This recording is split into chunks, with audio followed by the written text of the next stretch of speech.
Relax your mind, baby, let me take you on a ride. Yeah. That twinkle in the sky reminds me of your beautiful smile. I can't get enough of you, no. Baby, you're my sunshine. This is a journey of a lifetime. Sit back and enjoy this wine. I've been searching around the world for a girl like you, but you're one in a million. I've been waiting for someone like you, love. That's that one in a million. Baby, let me love you a long time. Love you for a millennium. For you, baby, there's nothing I won't try. Yeah, relax your mind, baby, let me take you on a ride. Yeah, that twinkle in the sky reminds me of your beautiful smile. I can't get enough of you, no. Baby, you're my sunshine. This is a journey of a lifetime. Sit back and enjoy this wine. You've been through a lot in the past, so you got your walls up high. You've been hurt in the past, baby, let me feed your heart tonight. Let me give you what you need. Leave the past beyond. I wanna give you everything, good loving, baby. Yeah, relax your mind, baby, let me take you on a ride. Yeah, that twinkle in the sky reminds me of your beautiful smile. I can't get enough of you, no. Baby, you're my sunshine. This is a journey of a lifetime. Sit back and enjoy this wine. Yeah, relax your mind, baby, let me take you on a ride. Yeah, that twinkle in the sky reminds me of your beautiful smile. I can't get enough of you, no. Baby, you're my sunshine. This is a journey of a lifetime. Sit back and enjoy this wine.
We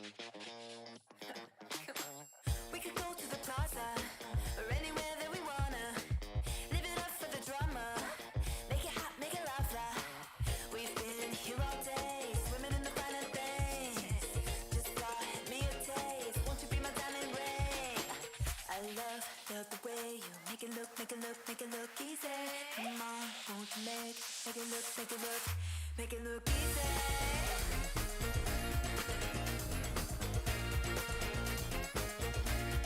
Make it look easy. Make it look. 1, 2, 3, come with me. We can make it look easy. 1, 2, 3, count on me. We can make it look easy. 1, 2, 3, come with me. We can make it look easy. 1, 2, 3, count on me. We can make it look easy. Make it look easy. Make it look easy.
Welcome back, everyone. We continue with another weekend of Kart Rider Drift League. My name is Will Cho, joined by Peter today, and we have another weekend, which means we've got more team matches and solo matches today. Yep, we love it when we can mix them up always, and especially in solo matches, we have such a packed roster today, and I can't wait to see that. But also in team matches, finally, amateurs get some breathing space. Yeah, that's true, actually. Yeah, they've always had to kind of go up against all the pro teams so far. We're going to see a couple, amateur head-to-heads today. So maybe we'll start to see also some of them try to break apart from each other, right? Try to enter into that contention for the top 4 going into the postseason playoffs. And then on top of that, like you said, obviously today we begin the round of 16 here for solos, which does mean no one's getting eliminated today. Right now we enter that double elimination phase here for the solo matches. I'm sure the fans are also happy to see that because we have so many players today that we don't want to see eliminated. But let's take a look at the overview. Right now we are in the main stage where 8 teams are fighting for a spot in the postseason, where they will be going through double elimination bracket phases. And of course, there's a hefty prize money pool for our winners. Yeah, absolutely. So you've got, of course, kind of the go-to top 4 lined up right there at this top, as you can see on the leaderboard as well. Just something we want to note if you have been following the league so far. ShowTime is currently in last place with 0 wins. There was further review in their past match against the Guangdong Freaks, and it has been concluded that Guangdong Freaks will be taking the victory in that one. So a bit of a fix on the ruling there, so we apologize for any confusion, but ShowTime, they are still looking for that first win on the board. Yep, they would absolutely love to have it, but at this point, I must say it's looking pretty difficult to make it to postseason unless we start seeing teams like Aura and Sensation really choke up as well, because in the 1, 2, 3, our pro teams are sitting with 0 losses. Yeah, and I think, that's somewhat to be expected. The real question is obviously them going against each other. How does that start to look?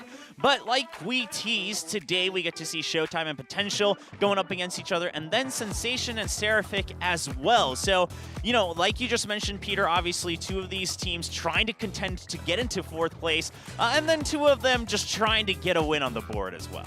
Yeah, Sensation definitely got to pick up a win today because they took a pretty big loss to Rocks that really killed their momentum. And of course, the solo matches we kept talking about, if you take a look at the names, there's not really any name on there that you haven't seen if you've watched Preseason 2 of KDL.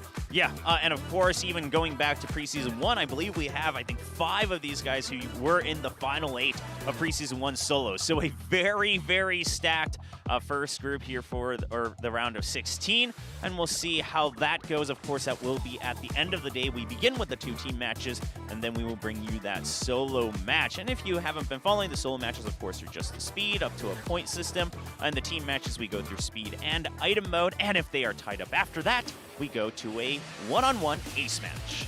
Very exciting stuff waiting for us at the end of the day. But first, we do have our team match between ShowTime and Potential. And of course, we're going to show ShowTime first on stage. And these guys, they're right now sitting at 4 losses in total. So they really got to pick up this win if they want to keep even a 1% chance alive of going to the postseason. Yeah, absolutely. I mean, they've shown some promise here and there, right? Clearly, the skill there, and not, no pun intended to their opponents, but the potential is there here for this team as well. But no official win yet on the board, and they're looking to make that happen today as they finally face a relatively weaker opponent. Yeah, in the prelims when ShowTime took on Potential, they actually were able to win in both speed and item in a pretty dominating fashion. But we do have the players of Potential now taking the stage, and I must say, this is a team that, as you said, showed the most potential in the first week. Just that ever since then, they've been struggling. They were able to get to those ace matches and have Summer go up there 3 times, but each time they lost. Yeah, I mean, that's rough, right? If you're kind of seeing that light at the end of the tunnel, but not quite able to escape it just yet, right? You're getting to the ace matches, but we've talked about this before. I mean, in relation to, for instance, Rocks, where, they were able to get their wins off of their ace matches in Preseason 1. It's like, if you always have to go to the ace match, it never really feels that consistent whether you're winning or losing. So you got to find a way where you can win both speed and item mode, and that's what makes team matches so interesting, is that you can be experts in one mode, but if you're not so good on the other, you always have to kind of rely on that 1v1 and the condition of that day. Yeah, as we take a look at the average speed rank between our players in ShowTime, we must say that the speed ace of Ghost that really stands out, he hasn't been able to find the best average ranking. Yeah, I mean, he's doing what he can to try to always get into the podium overall here in the team matches, but he's kind of on his lonesome, right? And even then, he's not averaging always like 1 or 2, something like that.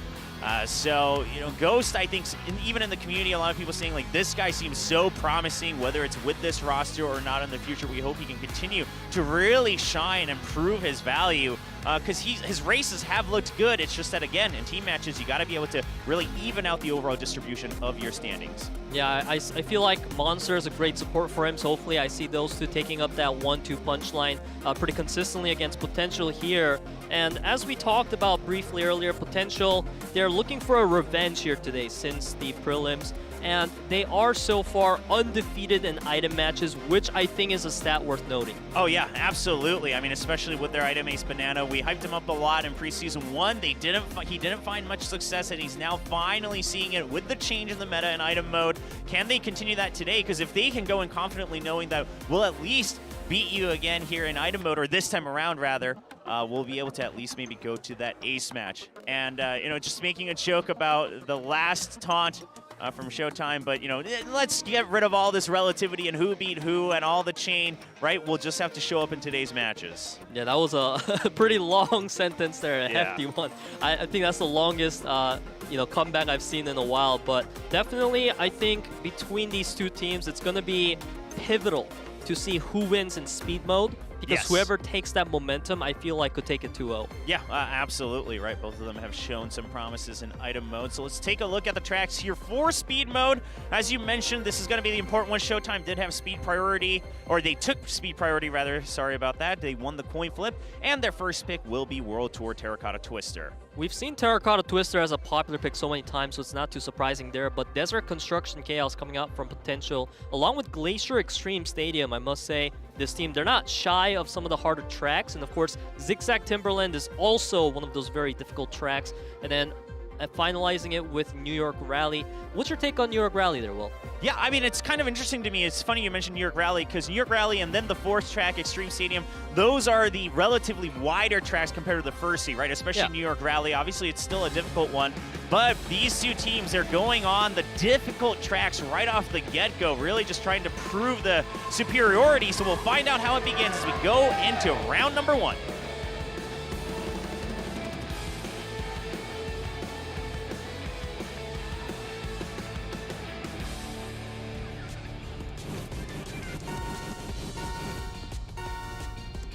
And the race begins. Speed mode between ShowTime and Potential here in round 1 over on Terracotta Twister. Yeah, we can see our players taking some aggressive cuts there to build up that booster gauge, but Ghost is having a phenomenal lead right now, and this is that 1-2 punch I was talking about between Ghost and Monster. If Summer is not able to dismantle this, it could be troublesome.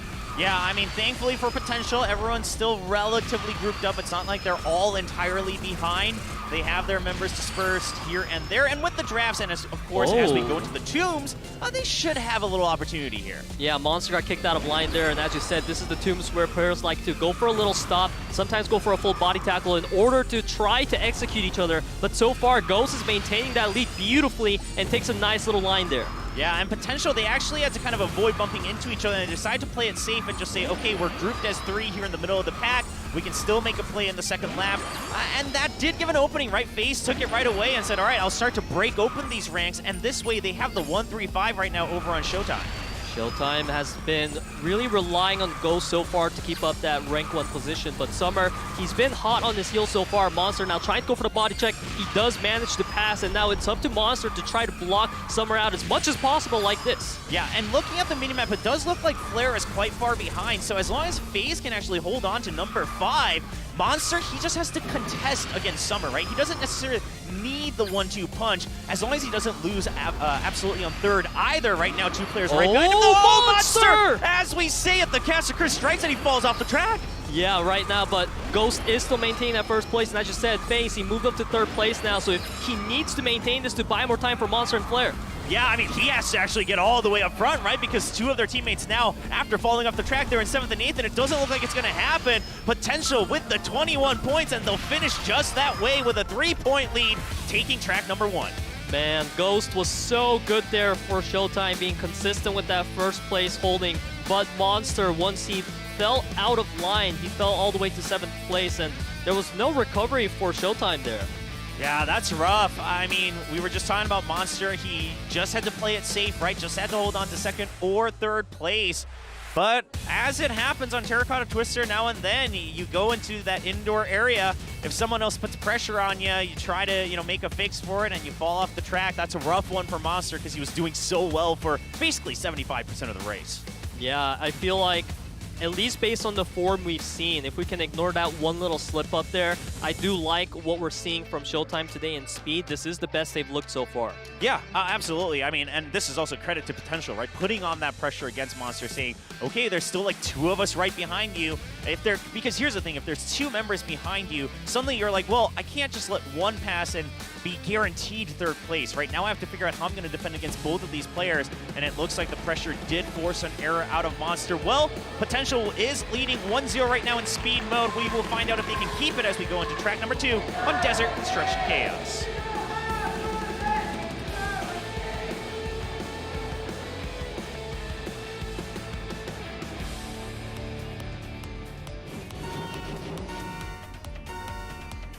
We begin our race in team track choice of Potential. As we see Wave there, he did get a bit knocked out into the gate. He's trying to look for the recovery. His team does have a pretty good position, however.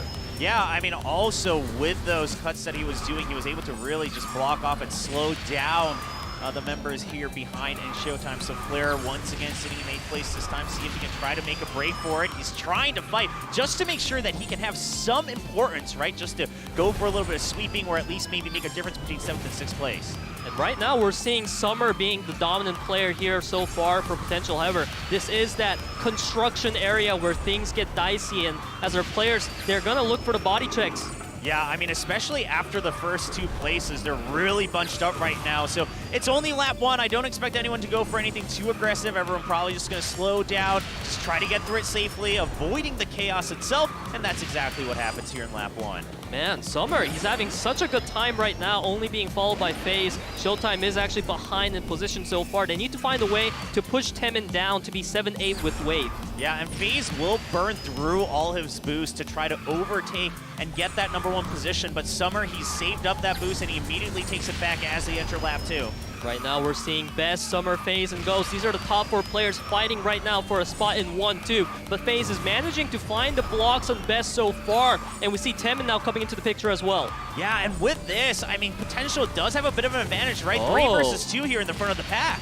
Yeah, right now it's a 1-2 for Potential. We're seeing Ghost going for the inner there, actually blocking out Best, but Best with a nice recovery, and then it's Ghost's turn again. Yeah, Ghost was able to maintain his speed better as Best had to kind of slow down to defend his position. Ghost now with the draft, he bumps Summer, but he's not. Oh, Ghost with a nice block as he recovers himself. Now, as we enter the 90-degree turns, Ghost, he's gonna be able to block out Temin once again, but here's the thing, Ghost is all on his own once again here for ShowTime. Yeah, we've seen so much body blocking happening just now from Ghost, but it's for nothing when we're seeing 5, 6, 7 being held by ShowTime. It's looking like Potential's gonna finish this off.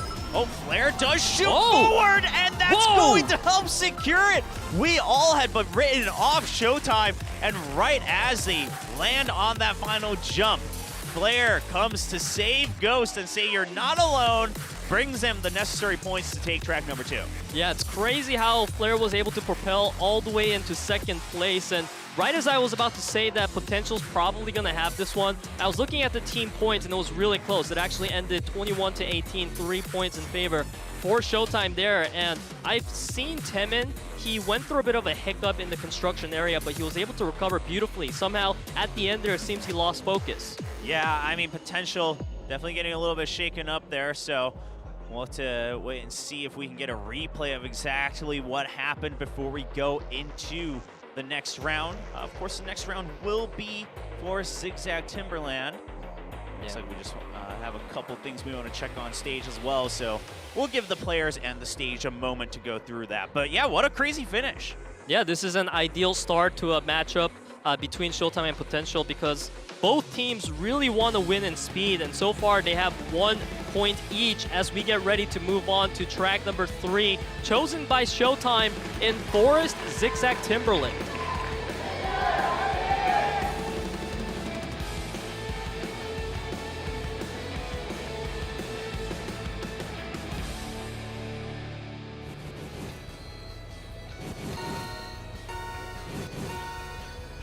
Tied 1-1, we begin round 3. Now the best time on Zigzag Timberland held by Guard, actually, who will be playing in our next team match. So we'll see if he can hold on to that record. But right now, it looks like Best, he's doing whatever he can to set a new record himself. Yeah, it's definitely looking that way. Once again, it's Ghost kind of being the loner up right now for ShowTime as we see Monster and FaZe being stuck in that 7-8. That is going to be pretty devastating, and Summer does manage to win the line check against Ghost. Yeah, Ghost tried to get a little bit aggressive. His car angles a little bit too inwards, hit the wall there on the curve, and has to bump back a little bit, but he hasn't lost his entire lead yet. Flare now to support, but here's the thing, they're up against the entire team of Potential, and as you enter these hairpins, I mean, on lap 1, you don't want to get too aggressive. If you find an opening, great, but eventually you'll still be able to trade back and forth with the drafts. Given that this is the track chosen by ShowTime, hopefully they're able to recover. Yeah, Wave with a little bit of a hiccup there, bumping against both his opponents and the wall. He's going to lose a lot of speed, falls all the way down to 7th. He's trying to climb his way back. But right now, Wave is actually in prime position to sweep for the rest of his teammates. Right now, we're seeing 1, 2, 3 now being held by Potential.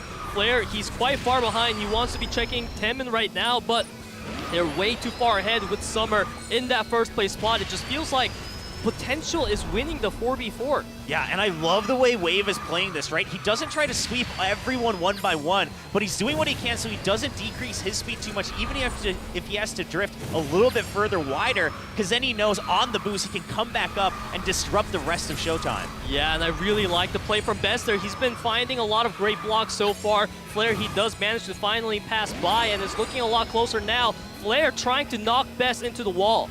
Yeah, and like you said, Peter, this is the best we've seen ShowTime, right? Ghost no longer on an island on his own. Flair here to support him once again. However, it's not enough points just yet. They have to overtake at least one of their opponents. And in fact, it's going to be the reverse. Best actually shoots all the way forward. Summer now in position to block for his teammate.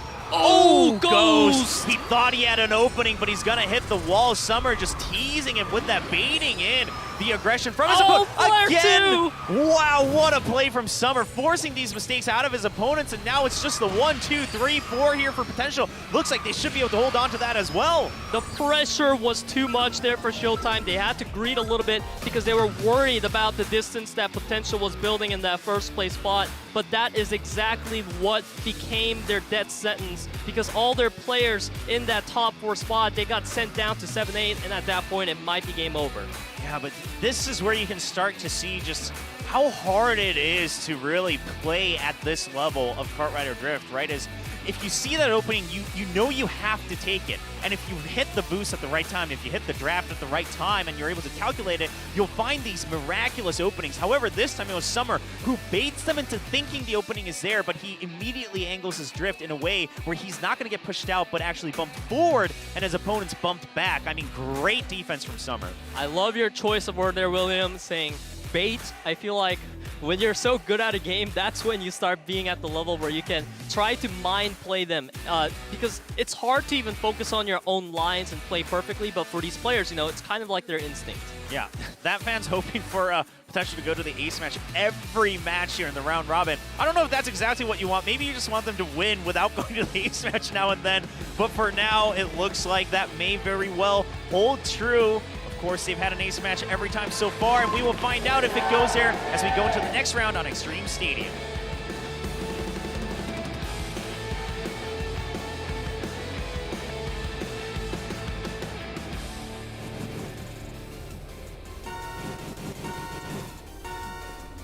Team Potential is leading 2-1, and this is their track of choice, so if they're able to close it out on this one, they're going to be extremely happy. Yeah, now so far, one of the better starts that ShowTime has had, but eventually it's Ghost and Flair this time falling all the way behind. I mean, they just could not break away from the cluster in the very beginning. And they're doing what they can to try to defend, but this has actually made an opening for Best, right? They were so concerned with Summer. So Best coming back forward, holding onto that first spot, and Temin once again here to provide support from the back line. I feel like we've seen this so many times where Best and Summer are kind of like that 1-2 punch duo, and Temin, he just comes up there and he switches the sweeper whenever he feels like, and it's been doing great so far.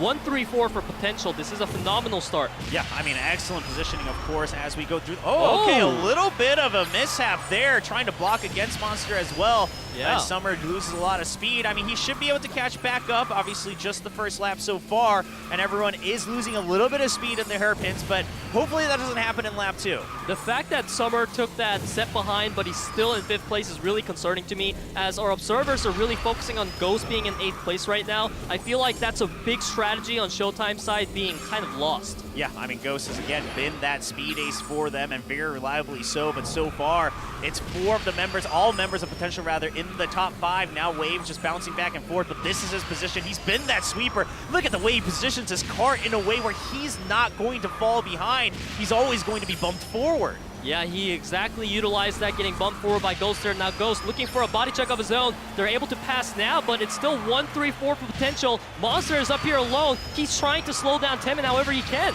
Yeah, he's doing what he can to try to gain space for his teammates. He knows that's the only opening they have. Oh, he tries to go for the knockout. Is not going to be entirely successful, and Potential will be able to finish Speed Mode with the 22 points on Extreme Stadium and a 3-1 round score. That is what I call a dominating victory right there. Blue-red, blue-red. It means every single member on Potential played their role and pretty much was able to outclass their opponents in ShowTime. Yeah, I love the attempt from Monster, right? I love the attempt to just go for the KO on that last jump. You know, he just tries to knock people out as much as possible. He sees that they're all clumped up right behind him. And it was honestly the only win condition he had left as they got to the last jump. However, not able to find the right angle and speed to do so. And eventually, Potential, all of their members will cross the finish line safely. Yeah, and this is a pretty fantastic start for Potential here because in the preliminaries when they previously faced. They did get 3-1 by ShowTime, so they now return that favor, giving them a taste of their own medicine. As now we see our Speed Ace coming in, Fran coming in and taking out Ghost. You have to wonder, who is the better item team? Because both teams have shown some promise, at least in this mode. Yeah, absolutely. I mean, you know, Potential seems to be kind of riding the momentum a bit stronger here for item mode. But we'll see. I mean, ShowTime, they haven't been anything to laugh at here in item mode. And again, the meta's changed a little bit since the qualifiers. So while they did beat Potential quite handily during the qualifiers, we've had a little bit of a patch after that. And people are still trying to figure out their own color. More options here in item mode in Preseason 2. Yeah, as we take a look at the item track list, Potential, they do have that first pick on Forest Mushroom Caves, followed by Polar Half-Pipe and Clock Tower Crossing. Definitely some standard tracks that we've seen a lot in Preseason 2. Whereas ShowTime, they went for Desert Pharaoh's Pass and London Knight, also two really popular tracks. Yeah, absolutely. I mean, London Knight's definitely been a pretty strong regular since Preseason 1. So in terms of maps, nothing too crazy. Obviously, Clock Tower Crossing has kind of been in and out as teams try to figure out if they want to play on it or not as it entered the pool here for Preseason 2. But the rest have been pretty strong regulars here for this preseason. You know, I see a lot of teams saying that Clock Tower Crossing is where you want to build a early lead potentially, but I always see that, you know, getting tackled out because of items like missiles and water wisps. I feel like it's really hard to maintain a solid lead in this current meta. Yeah, I mean, also just everyone has their own interpretation still, right? There is no kind of go-to meta just yet in Preseason 2. Who will be the team to determine that as we go into round number 1 on Forest Mushroom Caves?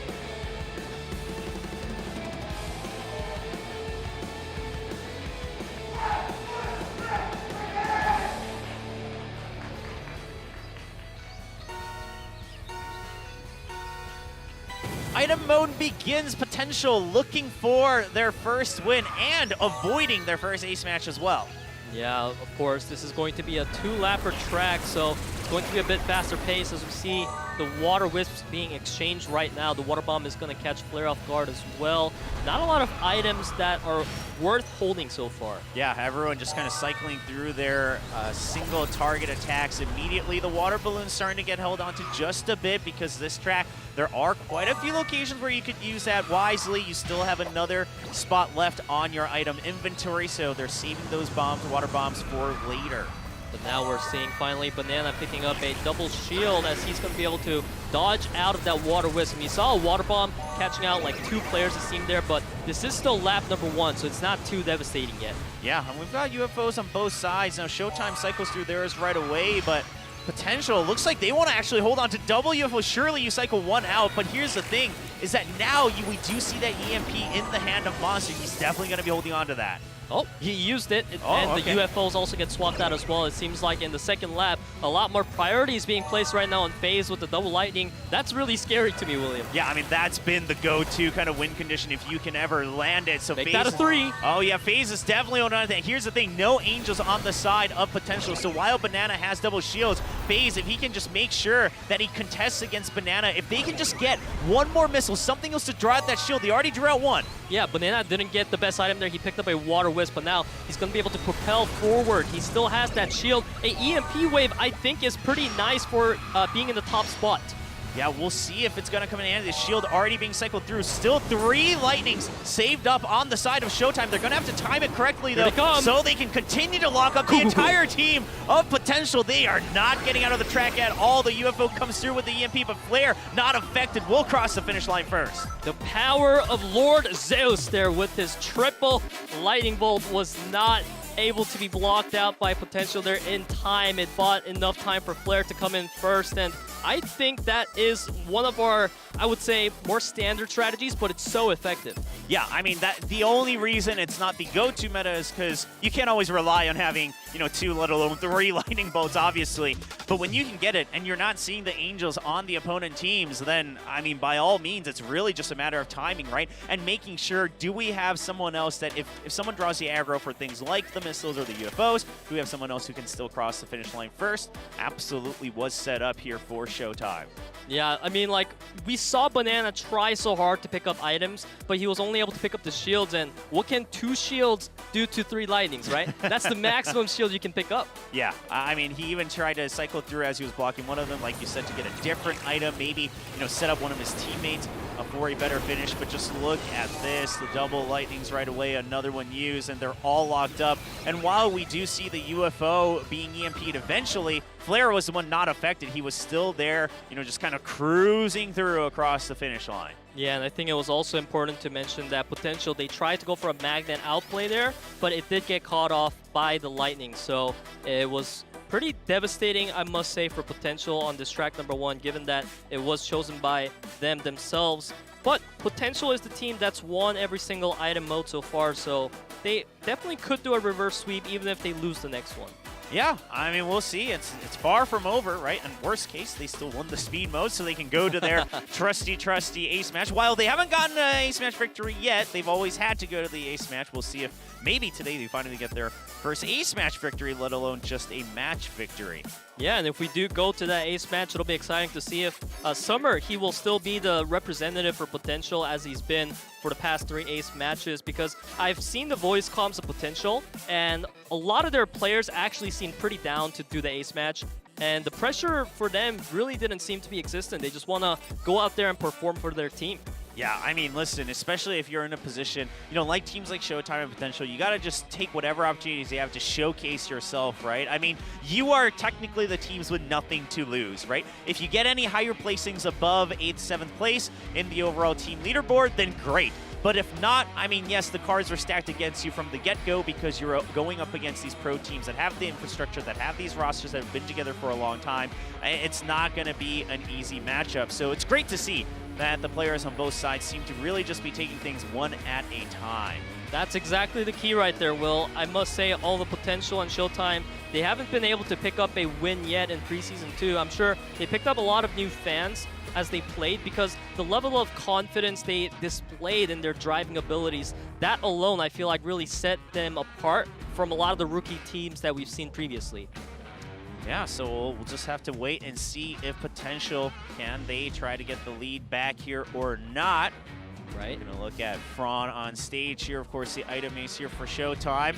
His teammate trying to steal a little bit of camera time himself up on the stage. Sorting things out right now before we go into the next round. Yeah, as soon as we get any word from our producers, we'll let you guys know. It seems like the teams just want some time to get adjusted to their matches here and make sure that, you know, once we go into that second round of item mode, everything will go swimmingly. Yeah, we'll just have to wait for any updates for the time being. Of course, if you're just tuning in, we are currently in the item mode in our first team match between ShowTime and Potential. We had Potential win the speed mode 3-1, so if they can win the item mode, they will be taking their first victory in a 2-0 fashion. However, item mode currently being led by ShowTime 1-0. It seems we got some time here, so let me ask you a question, Will. Do you think we will go to an ace match? I mean, listen, I almost want to say for the sake of Summer, I hope not, right? Oh, yeah? You lost faith in him? No, I just think that's so much pressure for one guy, right? Like, I would not want to be in that position myself if I had to just be like, well, okay, here we go again. Like, I haven't won the last 3. I probably that's not the attitude he has, and that's probably the difference between why some of these players are on stage and I'm not. But, you know, I think that would be rough. But at the same time, obviously, you know, for ShowTime, they would want to push it that way. Here's the thing, is that either of these teams, I think they want their first win to kind of be clean, right? If you're kind of relying on the ace match while it's relieving, it's like, okay, well, even against another amateur team, we had to go all the way to the very end. That's so rough. And Potential, they just won the speed mode. Both these teams have shown their bright spots in the item mode. So in their heads, they're like, well, we should have this in the bag. We won the speed mode. Yeah, but it's funny to me that you said how it must be like a lot of pressure for Summer to try to go for that ace match again, because I feel like you have to give this guy some credit in the sense that his 3 opponents so far were World, NEAL, and Ding, which are players that have been shining pretty brightly in Preseason 2 so far, and going against an amateur team like ShowTime, where you're likely to go against an opponent who's not super experienced in ace matches as those 3 previous players were, I do feel like Summer might take this as a potential redemption chance. That's the way you absolutely should do it, right? I mean, if you're a player up on stage. And it looks like we just had to do a little bit of reviewing here as we take a look at the replay. Temin, he crashed into the wall there with Braun, and he's... doesn't seem like... I think that's probably the moment that we've been reviewing here. But we'll have to wait for the official word as we see the refs and staff here now looking like they're going to deliver a message to the players on stage. So just hang tight with us. We are also waiting on official updates. It seemed to me like Temin, he crashed the wall there, and from my perspective, that's all I really caught. Did you see anything different there, Will? Well, I think it was just about the timing with the items and whatnot and the movement, and maybe, you know, it seemed a little different from your angle as a player, so it looks like that's what they're confirming here with the players themselves, the refs confirming what they're seeing and seeing if everyone can come to an agreement. So, well, Franz put it on his headset again after that review, so hopefully we get an update and we will be moving on to the next round, but we'll hang tight for just another second here. Yeah, I feel like item mode definitely has gone through some changes, Will, coming into Preseason 2. And I guess these are just one of the changes that comes with it. Yeah, I mean, here's the thing, right? I mean, this is also why we have these preseason, is to really make sure things are the way that everyone's on the same page, that things are flowing the way that we expect them to. So I kind of see what they're checking there, because as he was grabbing the items there, the angle that he hit the wall in, that must be the point of debate. Yeah, I think so. It seems like that was the final conclusion, but it also does seem like, now that everyone's putting on their headsets, that there isn't anything for concern at the end, just something for review. Okay, and we're seeing that all players are coming to an agreement that it wasn't a reverse drive. Yeah, so basically, obviously, the reverse drive, like trying to turn around to go back on the track to get items and things like that. Per the rules, it's not allowed. And I think there was maybe just, you know, in the middle of the race, because of how he was bouncing off the wall, there was a question of, well, is that what just happened? And everyone has come to an agreement that that is not what happened. Oh, so now we will be moving on to round 2. I mean, listen, you've been waiting for a little bit. Let's get on to the next round. I'm all for that. This is round 2 in item mode as we go into Desert Pharaoh's Pass, which is ShowTime's choice.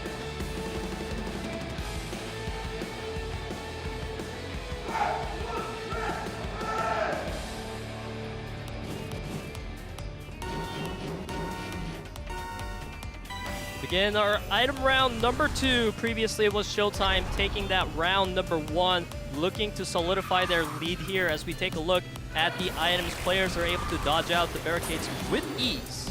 Yeah, and of course a 3-lapper, so quite a bit more to work with. And in some ways, that does mean trying to really figure out your timings and cycling through as you're going up against the new item boxes. There's a lot of opportunities to get items here. Banana actually getting denied entirely as ShowTime just cuts right in front of him. This is already just in lap 1.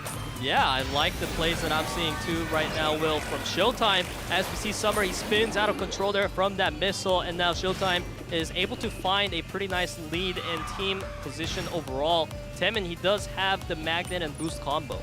Yeah, the barricades just doing a little bit of work, and also some players just trying to clear it as we are only in lap 2. Obviously, you don't want those sitting around and disrupting maybe the rest of your teammates. You just want everyone to be able to kind of group up, right? Because in item mode, eventually you'll have a little bit of catch-up mechanics coming through.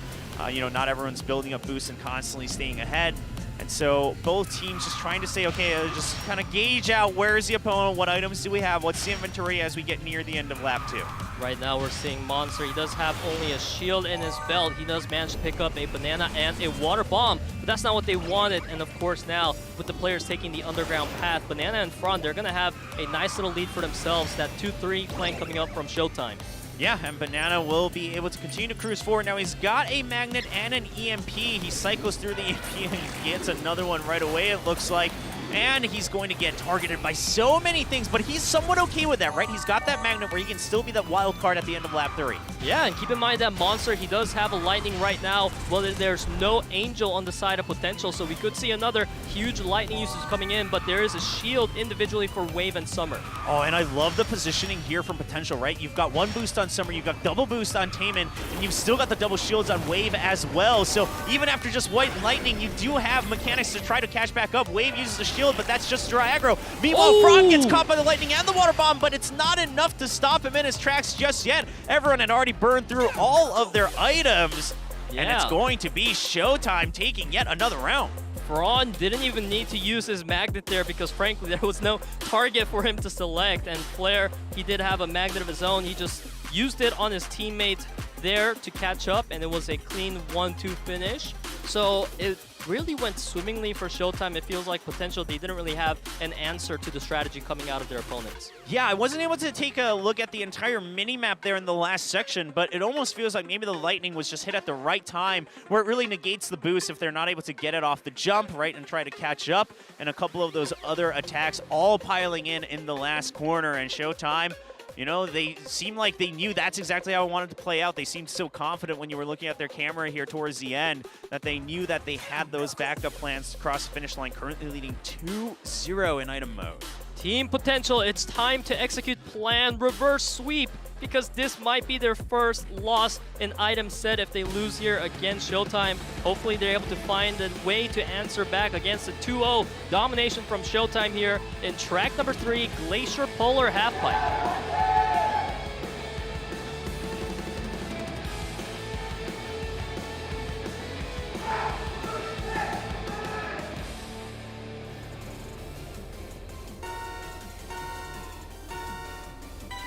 We begin round 3, and we are staring down the barrel of another ace match if Potential is not able to begin the comeback.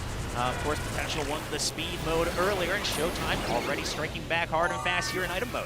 Yeah, and we love seeing those water bombs being utilized in this Glacier Polar Halfpipe because we frequently mention how hard it is to dodge those because, frankly, you just don't have the room to dodge them. Yeah, I mean, especially the timing off the jump as well. There's a lot to consider, and there we go again. Right as they were about to cross the items, they do pick it up right before they get hit by the water bombs and not disrupting that part too much. Yeah, and Banana, he actually almost got completely thrown out of line there, but he was able to recover just nicely. Now, Flair, he's going to get spinned out of control there, but it's no problem because he does have a magnet if he does fall behind. Yeah, and Flair just trying to block off Banana a little bit. Banana will slow down so he can continue to secure his own items. We are entering lap 2 out of 3 as we continue to see Wave shooting forward alongside Flair in the first and second position. Yeah, in fact, we can't even see where Wave is right now, but now we will start to see as he gets tackled down by double UFO there, but he's still maintaining that first place. Oh, and yeah, it looks like everyone got caught up in a little traffic jam right in front of the jump here, which actually continues to give that lead to Wave. He does have double shield, and it looks like he's going to save that up for the time being, as we're not seeing too many attacks being shored up here on the side of ShowTime. Now, as you see that arsenal grow, Wave will have to start to cycle through it as we see now. He regains another second shield. I feel like the fact that Banana is holding on to an Angel is super huge right now for Potential because every time in lap number 3, it feels like Potential was lacking that item against the offense coming out of ShowTime, but this time they'll be able to protect Wave a bit better. Yeah, and they have double Angel now, in fact, as well alongside Summer, which is allowing Wave to start to cycle through his items a bit more aggressively to see if he can find another thing to overtake FaZe. Now, FaZe has overtaken him in the first place. Wave, what is he going to get? It's just going to be an EMP. Yeah, not the most ideal item there. FaZe, he's going to fall behind, but he's holding on to an EMP as well as a magnet. It could be really big if he's able to tackle that onto Wave, who's only having a shield, no EMP. Yeah, but the UFO comes through. Oh, an EMP from his teammates will be able to save him, and the Angel, it's going to deny that, and the UFO is just a bit too late as Potential crosses the finish line, and Wave will bring home a round here in the item mode for Potential. Like you said, the defensive item usage coming out from Wave as well as from his teammates was absolutely pivotal there because we saw ShowTime pretty much synchronizing all their attacks on Wave, but they weren't able to slow him down enough to try to catch up. Yeah, absolutely. I mean, Wave just playing that position so well, and I love the fact that he starts to cycle through those shields a bit more aggressively once his teammates had the Angels, and boy, were those Angels handy in that final section of that track. So, getting an item mode win on their selection in round 3, now bringing it back up to 1-2 score line. Land reverse sweep. It's happening. Well, I mean, at the start of it, right? The first step is crouch, but there's 2 more big steps that they'll need to take. They say that the first step is always the most important one.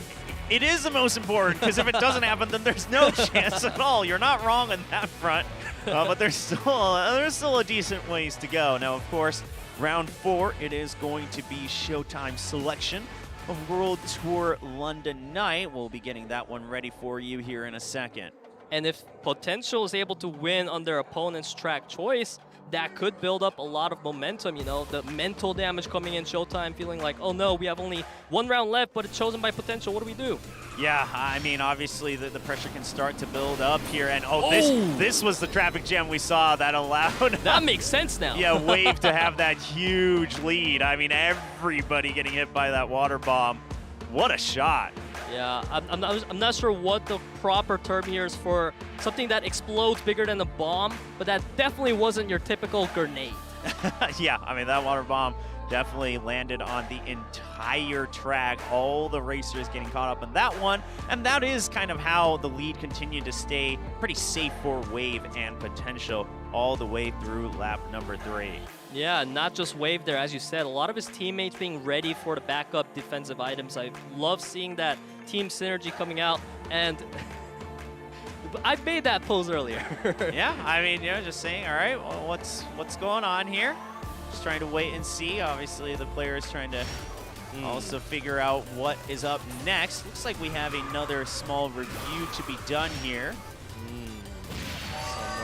He took a bit of a diagonal line there. Yeah, so another bit of a bounce back and forth. Now, it does look like Summer. Obviously, he was also in the middle of getting ping-ponged back and forth between, you know, a couple of the attacks and the track itself. But we'll have to wait for the official ruling here.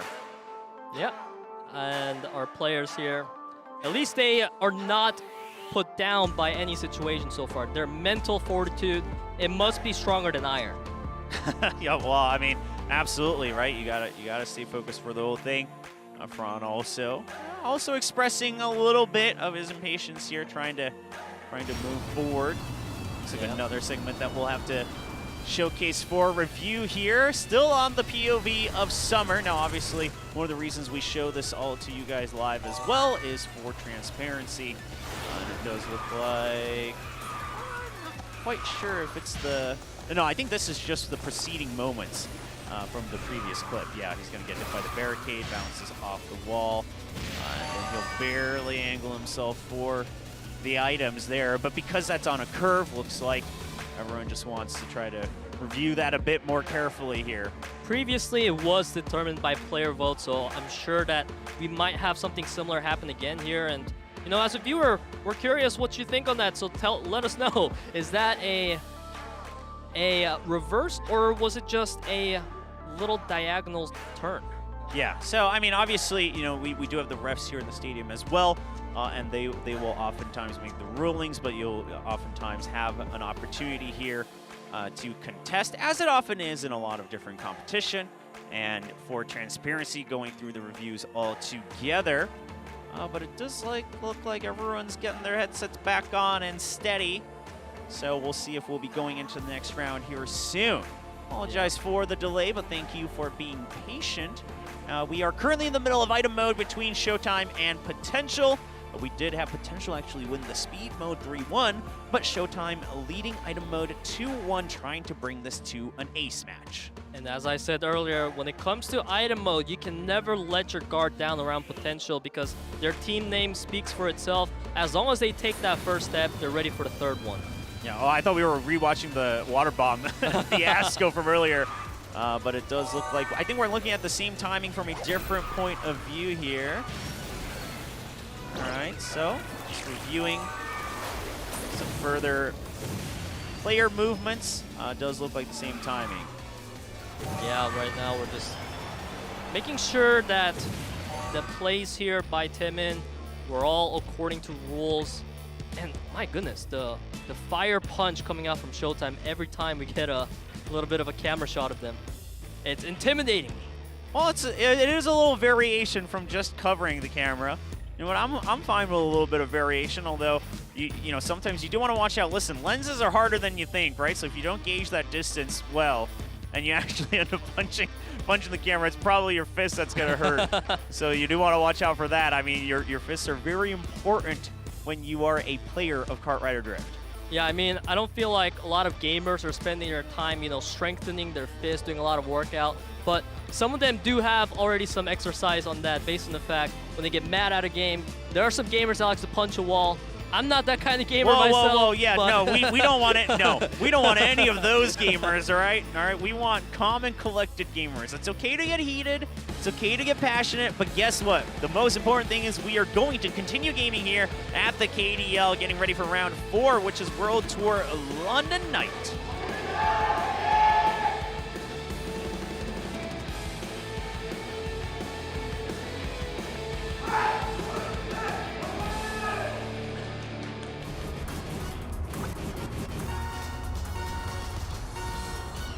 We start the race with ShowTime in the lead, 2-1. This is match point for them. As we see Flair, he picks up a magnet and a booster combo, which is good for catching up.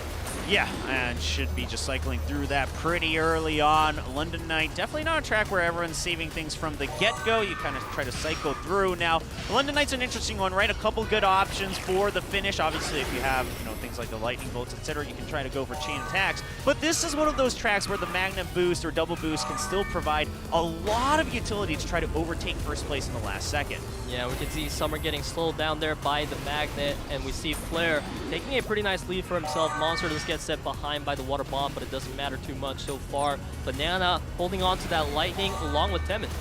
Yeah, Flair is just collecting EMPs left and right. We'll have to cycle through those here on the next section, see if we can try to get an item. Now, he did get hit by the water wisp, so surely he slows down a bit to try to cycle through, and he's able to refresh his items here for lap 2. And so far, we're seeing Temin and Banana absolutely holding on to their lightnings, as well as the water bomb holding coming in from Banana. I'm a little bit curious on that one. He does manage to throw it out there, and he wasn't able to catch out Temin. I mean, that's his teammate, so he shouldn't. Yeah, Temin just going to get slowed down just a little bit here. Now, still back and forth here on lap 2, but like you mentioned, the lightnings are being held now on both sides, but ShowTime does have an Angel. So there is a little bit of a rock, paper, scissors situation here between the two teams on their inventory. Yep, and right now we have Monster sitting out there with 2 really nice defensive items. He does cycle through the EMP, and now the UFO is going to catch on to him. The shield not really effective against that. It's going to kill all momentum for Monster. Oh, and Wave does have the double boost. Now, here's the thing is that still one lightning bolt on the side of ShowTime as well. Potential realizes their lightnings are not going to be as efficient against these shields and Angels, so they have to try to bait that out. The Angel is baited out so far. It's used already. Yeah, that was a nice use with Monster there. He's able to dodge out on the Ferris wheel, not getting taken out of the momentum. Oh, but the magnet coming in from Banana, and he's going to be able to swing right across the finish line. And what did I tell you? I mean, this is one of those tracks where you can really catch someone off guard with the magnet still because of the way that you go around that last corner into the finish line. Yeah, that water bomb as well as the magnet from Banana there, it all really came down in a nice synergized way, and that was the victory condition for Potential in round number 4 here, and they did it. Well, I'm telling you, 2-2 on the board. Now, if they win one more, that's reverse sweep. Yeah, and they will be able to get a clean victory right in both speed and item mode against their opponents. ShowTime, we'll see if Potential can make it happen. So far, the determination is starting to really shine through for this squad. They have been winning their item mode so far. We'll see if they can continue it here today against ShowTime.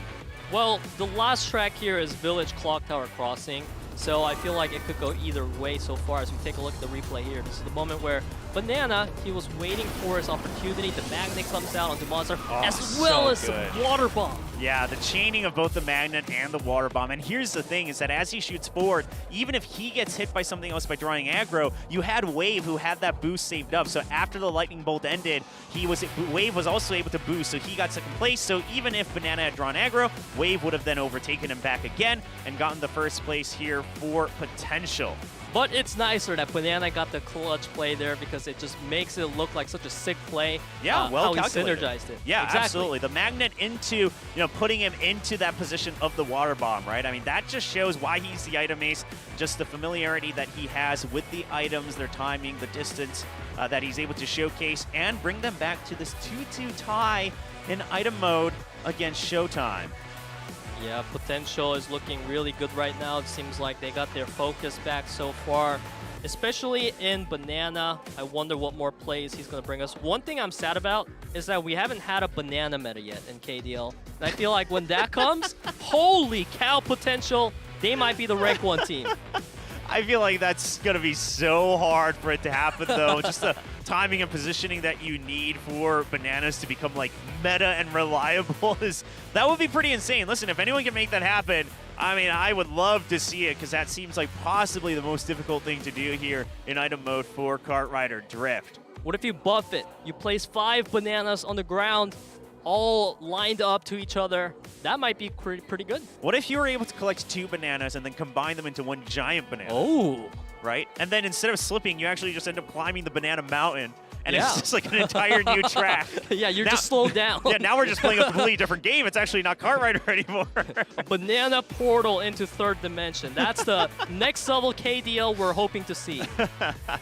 Obviously, we've had some crazy changes to the item mode coming into Preseason 2. Of course, if you're continuing to play in the live server, you've been playing with those patches as well, right? The drop rate changes and the effectiveness of some of these items, like the EMP. Now it can get rid of the magnet. The Angel only blocks off one item, or one attack rather. Things like that have really shaken things up, right? There's no one fixed meta. And also, we're seeing a lot more teams kind of say, well, maybe there is a way to go on the offensive to try to win rather than trying to just get the defensive with the boosts. That is exactly what we've seen so far, and I love how you mentioned the buff coming into the EMP wave because that item felt so bad to use in the sense that it was effective only against UFO, which in itself was a bit of an iffy item in Preseason 1. And now in Preseason 2, it being more prevalent as well as EMP being able to block out the magnet. Now there's actually more, I would say, purpose in holding on to that EMP and waiting for your opponents to pick up a magnet and UFO,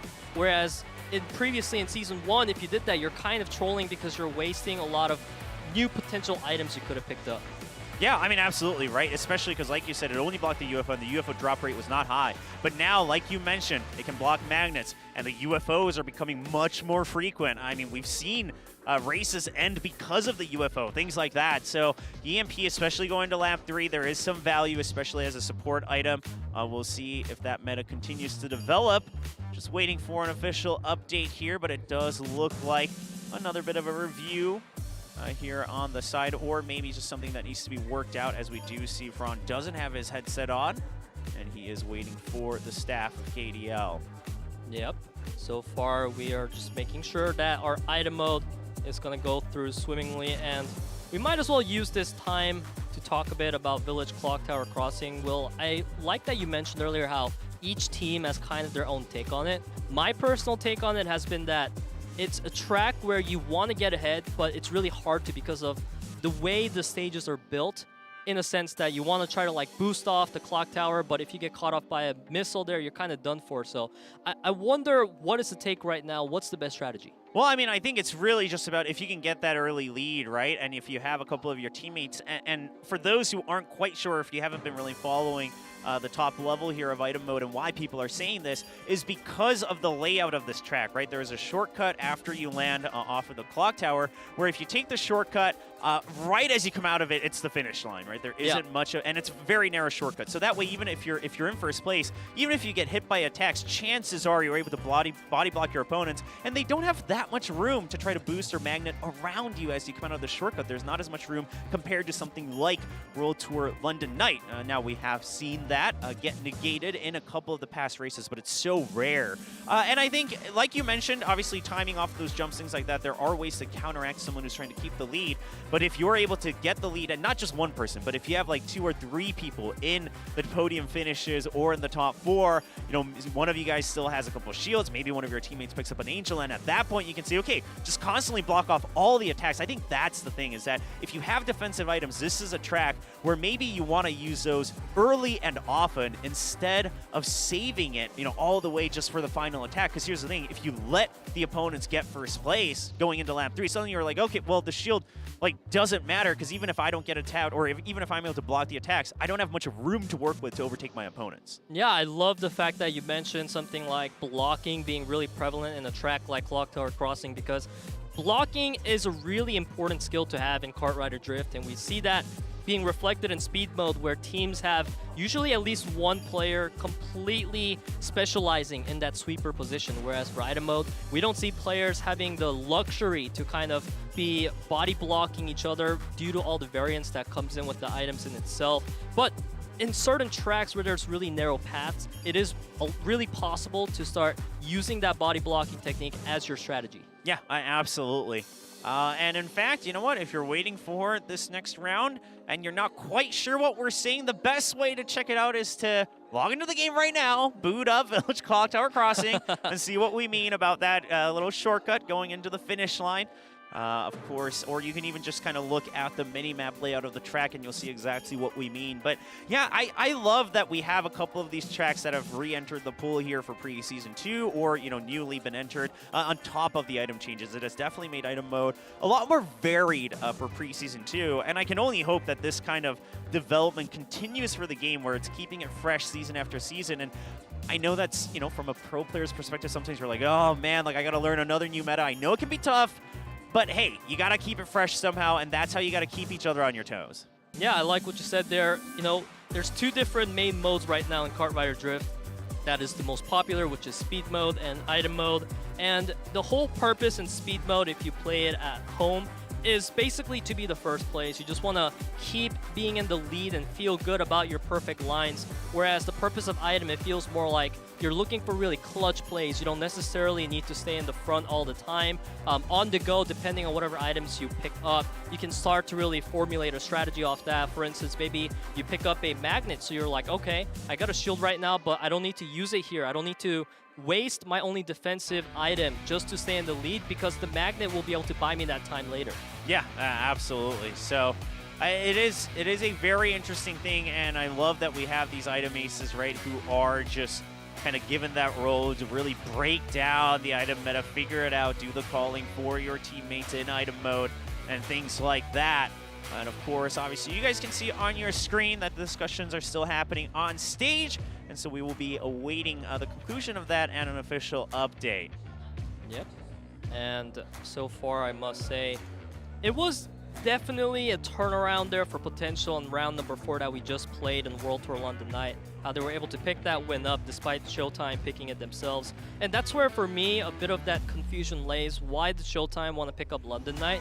Because I feel like this is a track that's so hard to nail in item mode, no matter how good you are as a team at it. That track in itself comes with the variance, given that you kind of want to boost off and go through the Ferris wheel if you want to have the best path. But as you do that, if you get targeted by a single offensive item, all momentum is gone. We've seen that happen previously in Preseason 2 as well, where a comeback was made off that play. Yeah, absolutely. I mean, again, lots of different options, but the best way to check it out is, especially I think Preseason 2, if you're interested in item mode and kind of see what the potential is, no pun intended. Again, it's sometimes so tough with these teams that have regular words as their name, but if you want to kind of see what can be done with item mode, right? What are the options? What are teams doing? What could I maybe do and try with my friends, or even on my own? What are some plays that I can make on my own? I mean, go back and check out the VOD, right? Especially in Preseason 2. We have so many different finishes that we've seen on different tracks, and different tracks obviously cater to different item advantages as well. But it does look like Fran is putting on his headset, so hopefully we just have to do a couple final checks and we'll be able to get into the next round. Yeah, I mean, it is a pretty hyped match after all. We finally went down all the way to round 5 after speed mode being ended, we could say, relatively quickly by Potential taking a 3-1. And of course, if ShowTime is able to win on track number 5, we go to an ace match. If Potential wins, they have a clean record now. Yeah, well, okay, it is going to be round 5 of item mode. Is it going to be an ace match, or will it be a potential victory? You find out on the final track of item mode on Village Clock Tower Crossing.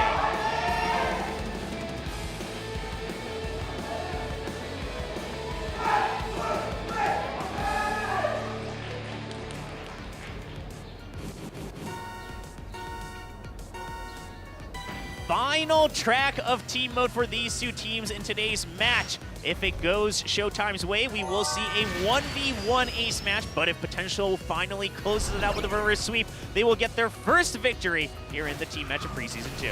And I love that we got so much time to talk about Clock Tower Crossing before we actually got into it, because now we could see what strategies the players are taking, and so far it really seems like Wave is trying to build that lead, as you mentioned, Will, and Summer just kind of being there also as the backup to try to take some attention off of front.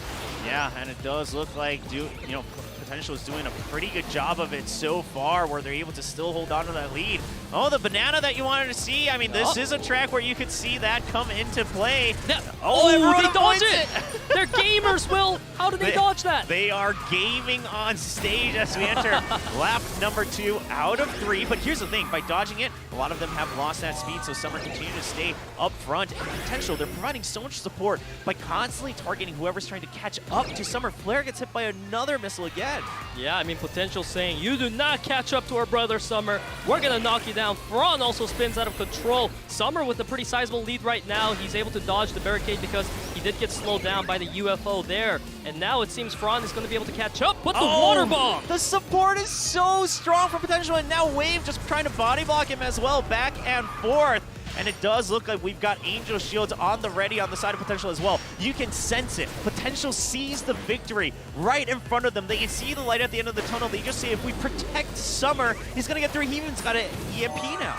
Yeah, Monster is so far away right now. He does have a missile. He's able to get it off on Summer. He spins out of control. Now Summer's in vision once again. Monster with double Water Wisp. Uh-oh, that's going to buy a lot of time. And the UFO now. The EMP not able to come out in time as the Water Wisp will tie him up.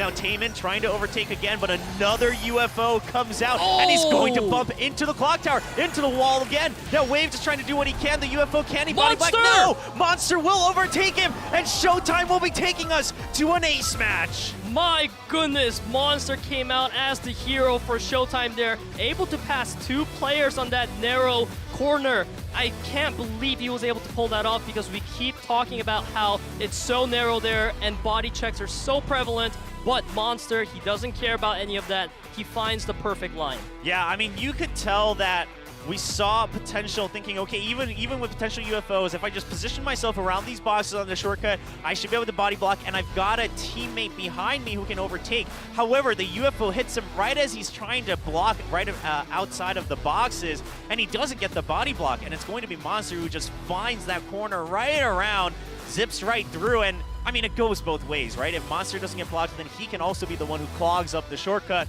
and keep the lead. And so it is going to be ShowTime taking us to an ace match. And you know what this means? Potential has just been playing ace matches nonstop, Peter. Yeah, Potential definitely loves their ace matches. And as we mentioned earlier, this is a potential redemption chance for Summer, but it could also be a new start for a new racer to take that ace match position. But I must also point out there that for ShowTime so far, I think it's pretty likely who our candidate's going to be. I have one player in mind. Do you have the same player, Will? For ShowTime? Yes. Oh, yeah, absolutely. I mean, I think you absolutely sent Ghost out. Yes, that's what I'm thinking. He is the go-to speed ace here for this team. Now, they have only had to play the one ace match so far where he was going up against Looting. Of course, he did not win that one. But it's been very clear that he has the potential to be a great racer, and it looks like they're discussing that right now on the side of ShowTime. Just trying to see if Ghost is up for the job. What does that little pat on the shoulder mean? Oh, we can't read into it too much. We'll have to wait for the update. We've been faked out by players before, right? We've had teams where, like, one player will put on the headset and then suddenly someone else is actually entering the ace match, things like that. Yeah, even if you literally pass them the baton, even then you still don't know in KDL who's going to play in the ace match. Because after all, it is really exciting to see that one player step up to the plate and the team's really going through a discussion. And it's such a treat to see when players are able to capitalize that opportunity and set really high records like we've seen Jung do in Preseason 1 with ace matches. Yeah, oh, absolutely. I mean, that's insane to see. But like we said, I mean, most likely the chances seem to favor Ghost entering the ace match here. However, on the side of Potential, it has always been Summer so far.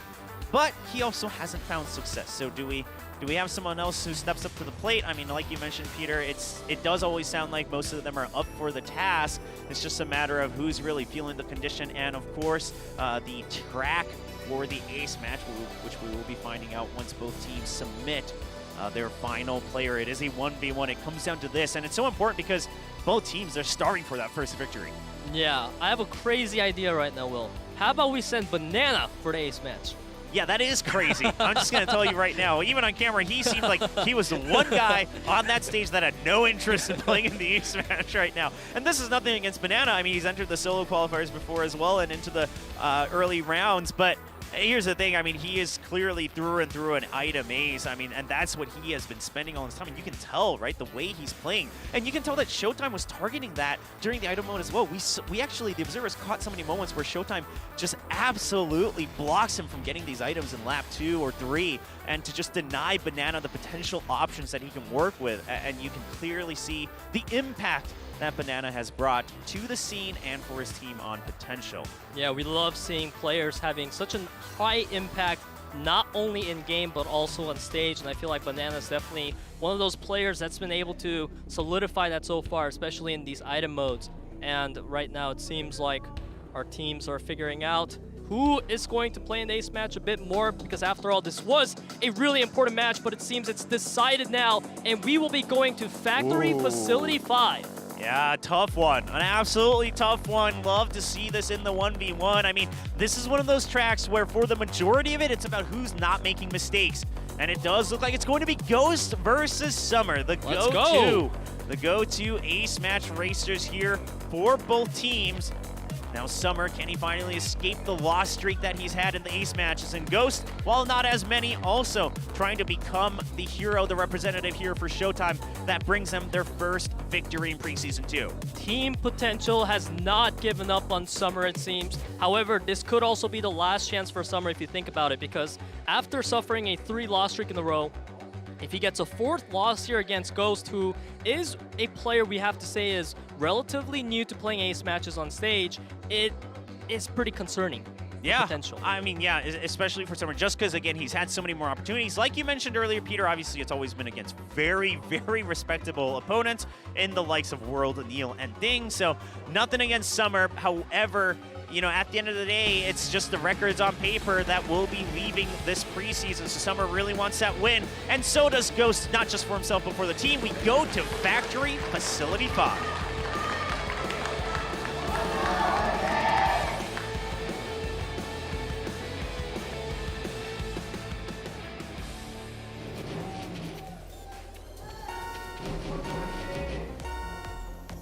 One track, one lap to decide it all between ShowTime and Potential. And right as we kick things off, of course, a little bit of a wide area, so both racers taking strong advantage of that. Now Ghost, as he was behind, he's taking a little bit of these tighter corners to build up his draft and his boost to try to catch up to Summer.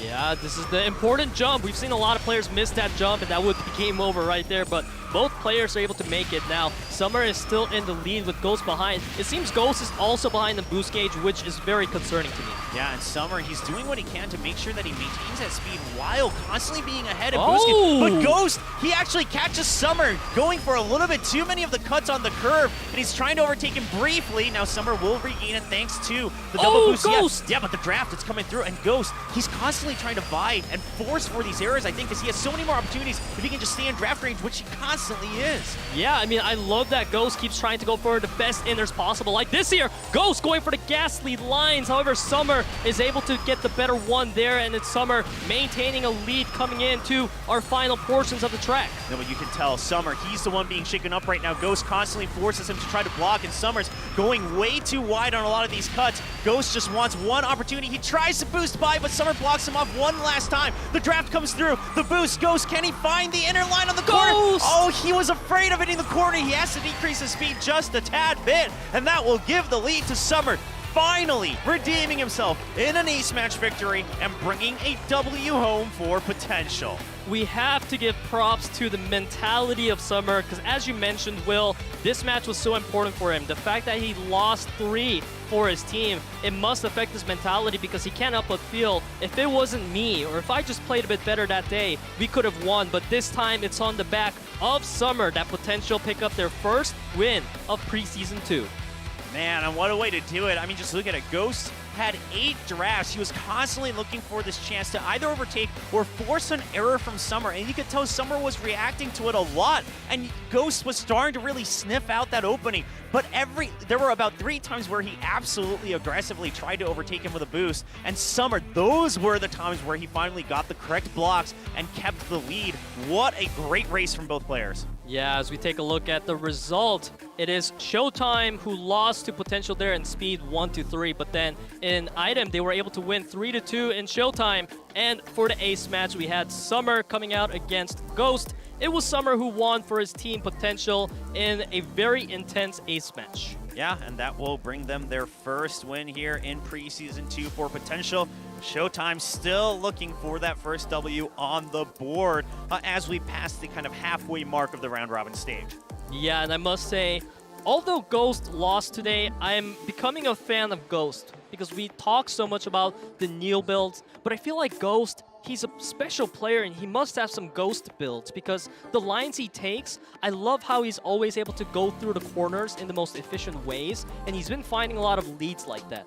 Yeah, and it also just seems like he very well understands that you want to play a mental game and not just a physical game, right? He's always trying to force these errors and then try to be one step ahead. Like we saw in that last corner, he correctly predicts that Summer is going to take the safe return on the corner with the boost and try to block him out. And he says, okay, well, I will lose speed if I cut close to the corner, but he's not going to expect that, so I'm going to try for it. However, he sees in the final moments that it's a little too close. He has to slow down to avoid the corner, and that's what gives Summer the absolute lead to close things out in the ace match. Yeah, and then one really interesting to me is that Summer, this is a player that when we've seen him participate in the ace matches, it was usually off of his own mistake that he lost to his opponents. And he's made it again today, I would say, against Ghost. There were opportunities where he allowed Ghost to get the pass through, but the recovery today is what set him apart from the different days.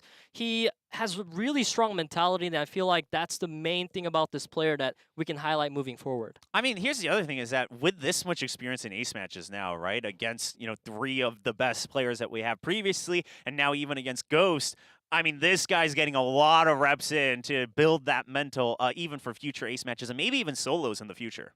Yeah, as you said it, there's no better way to build your mental than starting off 3-1, because if you set the bar low, you're usually going to get higher results than the initial low you set. Yeah, absolutely. Well, that was just our first team match, ladies and gentlemen. The next one coming up is going to be Sensation versus Seraphic. We'll take a quick break, and when we return, it's another team match here at the KDL.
돌아왔어! 또 날라올 수 있거든요! 이거 방만 제대로 나오면 스피어가 이거 그쵸? 힘들 때 만드나요? 아, 먼저 그냥 앞쪽 올라가서 강템 하나 맞아 들어가네요. 오히려 속도 붙여서 쫓아가려고 할 때 뒤쪽에서 끊는 게 더 효율적이다라고 판단하겠죠. 오긴 많이 왔는데 이 상황에서 세라픽 때문에 붙었고 그 일부러 살짝 붙여서 맞는 느낌이 있거든요. 피어는 물 가요? 물 묵직한 자, 거 그래서 사이드로 최대한 피했어요. 일단은 지금 공격형 아이템 하나로는 압도적으로 도망갈 수 있는 그림은 아니었기 때문에 와 2중 3중으로 못 갔어요. 아 해지는 있는데 지금 막을 게 많지는 않은 광동 프리스가 되겠습니다. 근데 쿨도 있고 뒤에 월드도 있고 오히려 세라픽 약간 스페이스 플레이가 나와 버렸거든요. 네. 이거 해지 보네요. 자, 이거 근데 우선은 월드가 보이긴 합니다. 아니 바나나 먹을 때가 아닌데 지금 자, 이거 마지막 역전 한 당겨도 방이 해지죠. 있나요? 당겨도 수루피 자석 들어가요. 어이 수루피 야, 스누피 진짜 침착하네요. 이거 혼자 완전 적중을 뚫고 들어가서 네. 그냥 이거는 혼자서 사실 다 당할 만한 그림이었었는데 오히려 그냥 1대 다수를 이겨냈습니다. 그리고 이 트랙은 아무리 도망가려고 해도 도망을 갈 수 없는 트랙이거든요. 근데 가드가 물로 두 명을 잡아버리면서 약간 도망가고 있는데 페이지가 또 묶였고 물폭탄 한 방 뒤에서 보고 있어요. 근데 1등이 감속됐어요. 호준 선수가 살짝 감속됐거든요. 오늘 어이구네 뒤쪽에서 한번 끊어주긴 했습니다. 끊어주긴 했기 때문에 센세이션 선수들이 도망갈 수 있는 여건을 마련해 놨어요. 어이 물로 한번더 뭔가 이게 원래 불가능해야 되는데 가능할 것 같다라는 생각이 들지 몰라거든요. 그러니까 되게 재밌는 음성이죠. 네, 페이지가 방금 선두권 합류 못했으면 진짜 이대로 그냥 굳히기 들어가서 경기 터졌을 수도 있어요. 바지가 지금 바나나 들고 있는데 이 직접 바나나 살짝 피하면서 페이지 근데 이 바나나는 못 피했어요. 와, 그 심지어 가드가 조금 더 괴롭히죠. 그리고 이 과정에서 센세이션 선수들이 천사를 3개를 잘 확보를 해서 하나를 사용을 했기 때문에 후반부 싸움에서 방어하는 싸움에선 유리합니다. 그리고 기계 바나나도 먹었어요. 네. 고대 톱니에서 바나나 또 먹어. 뭐 배 터지겠네요. 한선우 과다거든요. 이러면 저러면 약간 문제가 생길 수 있어요. 물건이 안 나와요. 음식은 골고루 먹어야죠. 1대1 잡혀야 되거든요. 1대1 잡혀야 물건이 나옵니다. 이거 몬스터가 지금 빨리 판단해야 됩니다. 차라리 그렇죠. 안 나와요? 버리고 다음 거 봐야 돼요. 번개인데 천사로 상쇄. 자, 근데 1등 실드 하나 있는 상황에서 얼마큼 더 이번 아이템 중요하거든요. 앞에 보이긴 합니다. 아이 잡혔어요. 척함. 그러면 뒤쪽에서 물이 또 날라올 수 있거든요. 퍼센트. 거리 기가 막혔습니다. 이들에게 자르는 게 된다고요. 호전이 들어갑니다. 센세이션. 호준의 러너 역할 수행 능력 무시무시했지만 이번 경기에서는 센세이션 선수는 퍼센트 조커 가드가 뒤쪽에서 물폭탄 뚫어주는 게 너무 좋았습니다. 고대 톱니에서 이 트랙을 도망가는 거 거의 처음 보는 것 같습니다. 근데 어쨌든 이 둘 중 하나 사라집니다. 지난 그 결승전 4위 멤버 그리고 당연히 결승전은 가는 것처럼 느껴지는 그 멤버 이 둘의 대결이에요. 그리고 평소 성향대로 위험 구간에서 싸움 안 겁니다. 살짝 속도 죽여가면서 위험한 구간 지나고 나서 이제 승부 걸겠다는 생각이죠. 그렇죠. 뭐 이거 동굴 구간 지나고 직선 구간 나왔을 때 드랩 타이밍 본다던가 마지막 한 타이밍 더 보면 되기 때문에 양 선수가 오히려 과감하게 간다면 지민 쪽이죠. 그러니까 오히려 과감하면 지민 쪽이 더 가깝거든요. 그래서 좀 과감하게 스탑을 한번 해봤으면 녹이 그런데 기둥 치라고 있죠 지민? 녹이 사실 이런 플레이를 보여주는 스타일이 아니거든요. 다행인 건 녹이 부스터 2개를 완성한 상태에서 스탑을 걸었고 빠르게 회복이 됐기 때문에 부스터 상황에서는 손해를 안 봤어요. 드랩이 약간 애매한 타이밍에 좀 나와서 이거 스피터도 여기까지 봐야겠는데요. 좋지 않았거든요. 과감하게 여기를 한번 돌아왔어. 깔끔했어요. 하지만 지민에게 타이밍이 없지 않거든요. 지민 한 번 더. 드랩이 스탑 한 번 더 나올 수도 있고요. 지민 했어요. 지민 어때? 지민. 우와, 진짜 재밌게 싸웠습니다. 평소에 서로에 대해서 잘 알고 있는 두 명이었을 것 같은데 녹도 최선을 다해서 막아주고 스피턴 과감하게 승부수도 뛰었고요. 그래서 한번 슬쩍 넘어가는 듯 싶었는데 지민과의 마지막 세 승부에서 지민의 집중력이 여기서 뚫어냈습니다. 0.071초 번개 또 2개? 또 왔어요. 랩에서 번개가 2개가 있긴 하지만 웨이브가 지금 실드 리필을 잘 해가고 있는 상황이기 때문에 확실하게 속도를 줄일 수 있는 우주선 같은 아이템들이 좀 아니 필요하겠습니다. 플랜지 오늘 번개 엄청 많이 붙는데요. 런던 나이트에서 약간 빌려온 것 같기도 하고요. 어디서 이런 걸 땡겨 마이너스 통장이야? 우리 땡겼어요. 와, 세 개! 이거 왜 이래 마통이? 그래서 썼어요.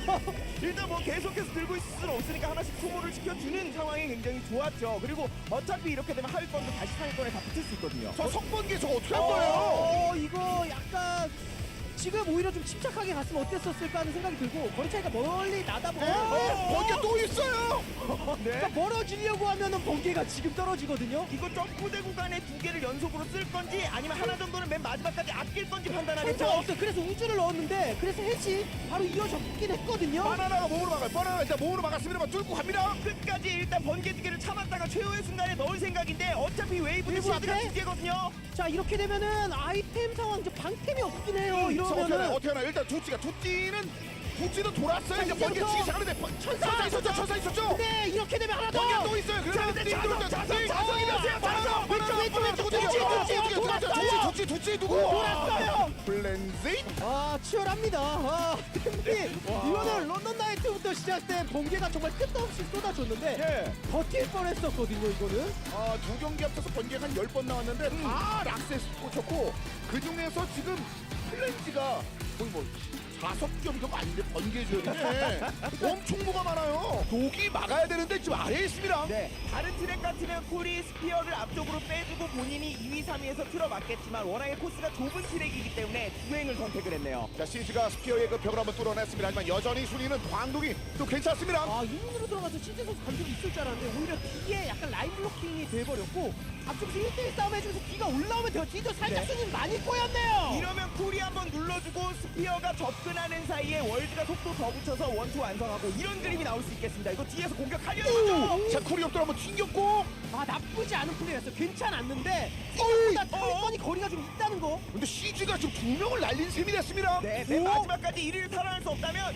스탑도 한번 생각해봐야 거의 됩니다. 다 진경기라고 봤는데 우선은 나쁘진 않거든요. 그 순위가 나쁘지 않거든. 1포인트 차, 1포인트. 1, 4, 6, 8은 안 돼요. 2, 3, 5, 7 줍니다. 이러면 자, 어떻게 되나요? 이거 순위를 끌어올릴 수 있나요? 일단은 현재까지 1포인트 뒤지고 있는 3, 5, 아우라인데. 7. 이러면 아우라. 히어로가 스탑을 하지 않고 주행을 끝까지 유지한 게 이유가 있었네요. 뒤에 오고 있는 녹을 믿고 있었습니다. 야, 이거는 약간 예상치 못한, 오히려 앞쪽에서 스탑을 할 거라고 생각을 하면서 너무 신경을 많이 쓰다가 약간 무너진 것이 아닌가, 실수가 나온 것이 아닌가라는 생각이 드는 장면이었습니다.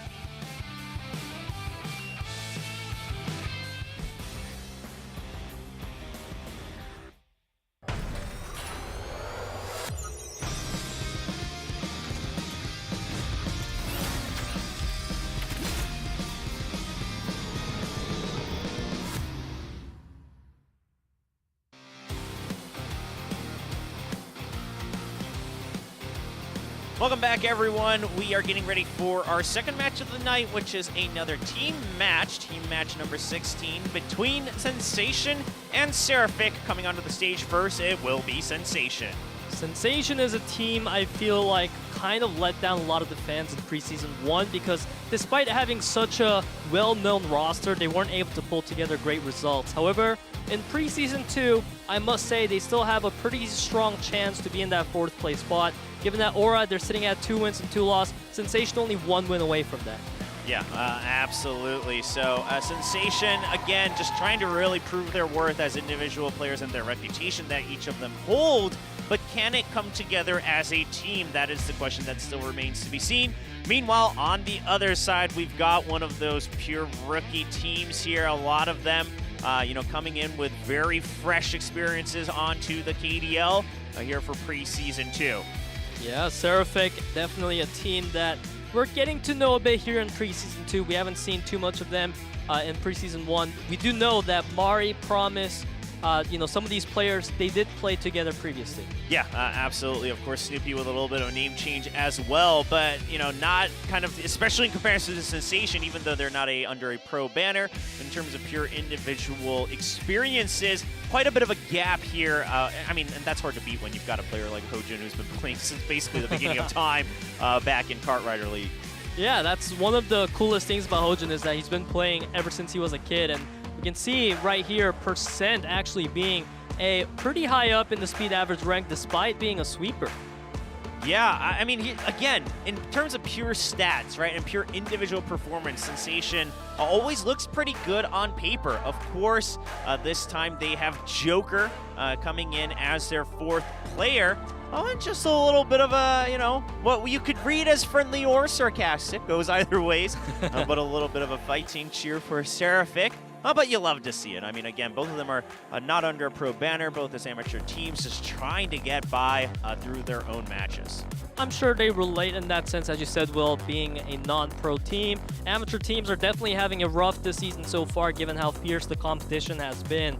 And so far, Seraphic, they have been struggling against that competition. They're 0-3 right now, looking for their first win today against Sensation. But if you take a look at their speed average ranks, they haven't been able to come together as a team, nor have even one really strong runner that's standing out. Yeah, they don't have anyone who's averaging a podium finish, right? Not even top 3. So that's a little rough, but you could see at the top in their bio, they're kind of eyeing that item mode.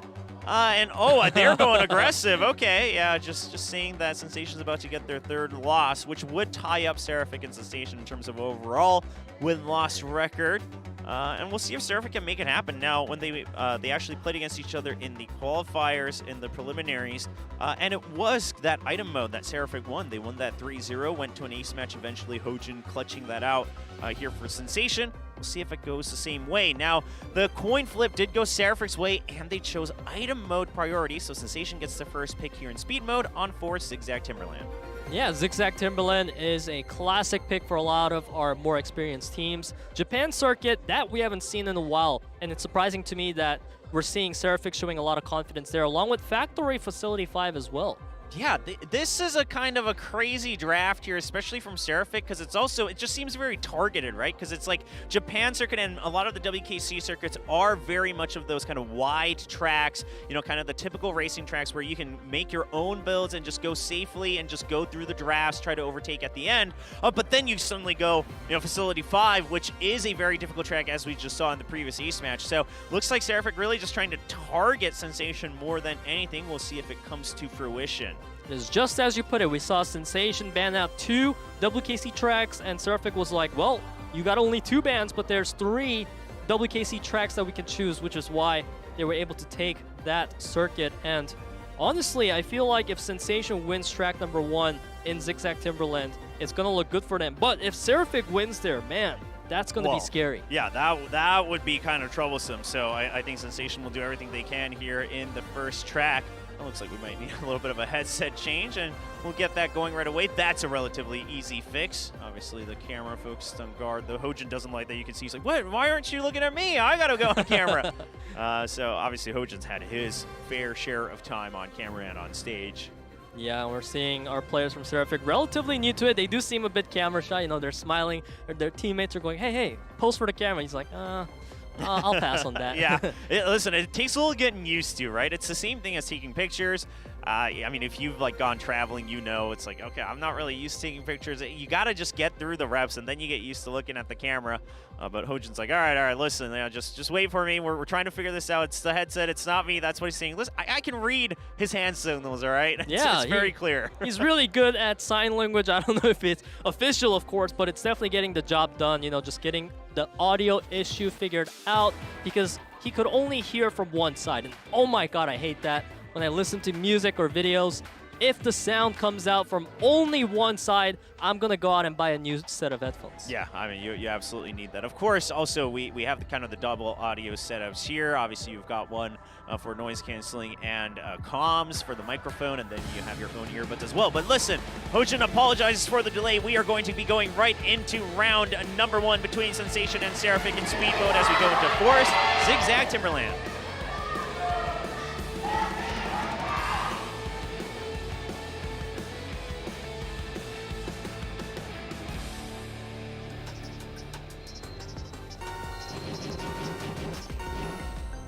Off we go, Sensation looking to build a lead on their track of choice, as we see Percent and Hojin having a phenomenal start along with Guard. Yeah, I mean, Guard also just going for the aggressive sweeps right away, helping build up his own boost gauge a little bit while keeping a lot of Seraphic at bay, and that's worked out so well for Sensation as they try to keep the majority in the top 4. I love this new playstyle coming in from Hojin into Preseason 2. As our producers have called him, he is the rank maker. Hojin, he really likes to focus on being the runner and make sure that his own lines are clean as he's trying to win the checks against Minsik. Yeah, and it's just been very clear. A lot of the fans also agree, a lot of the other pros agree that Hojin has put in so much more time coming into Preseason 2, getting used to the systems, right? It's a little different coming into Kart Rider Drift from some of the other Kart Rider games, and it takes a little getting used to. Hojin really starting to find his stride. Now Guard just trying to block. Of course, he gets bounced off the wall just a little bit, but as we enter the hairpins, everyone's just going to be clumped up. Yeah, it was really bad for Seraphic earlier, but now they are starting, I was gonna say, to find better positions, but not anymore. 6, 7, 8 is absolutely disastrous. Minsik, even if he's in 2 or 1, it doesn't matter. His team needs to catch up. Oh, and Percent, just such a good job on that final corner there. Just drifting right alongside Mari, making sure that he doesn't lose speed.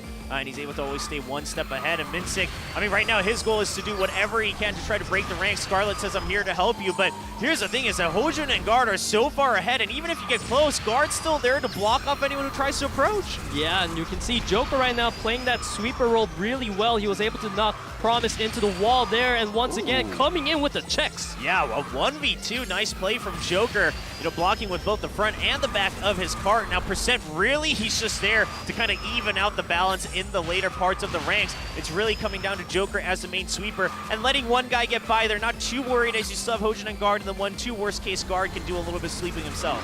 Yeah, at this point, Joker and Percent are honestly, as you put it, not having to worry about much. They just go for a sweep. If it doesn't work out, we still have that 1-2 being held so far in the lead right now. Promise can't get anywhere close to that. Yeah, and even Percent, he's just shot forward, and Promise will do what he can, but again, he's not even in draft range still for the entirety of lap 2 as Hojin and Guard enter 1-2. The rest of the ranks won't even matter as Sensation closes things out in round 1 with 28 points. Sensation showing why they are considered a strong team. I feel like this has to be one of the homeworks in Kart Rider Drift that you have to be able to do. If you want to be a strong team, you have to be really good at 4 Zigzag Timberland. We've seen this strategy being replicated by Live Sandbox in Preseason 1, and I feel like in Preseason 2 so far, Sensation putting their name up on that roster, Guangdong Freaks and Aura, I feel like those teams are also really good at this track.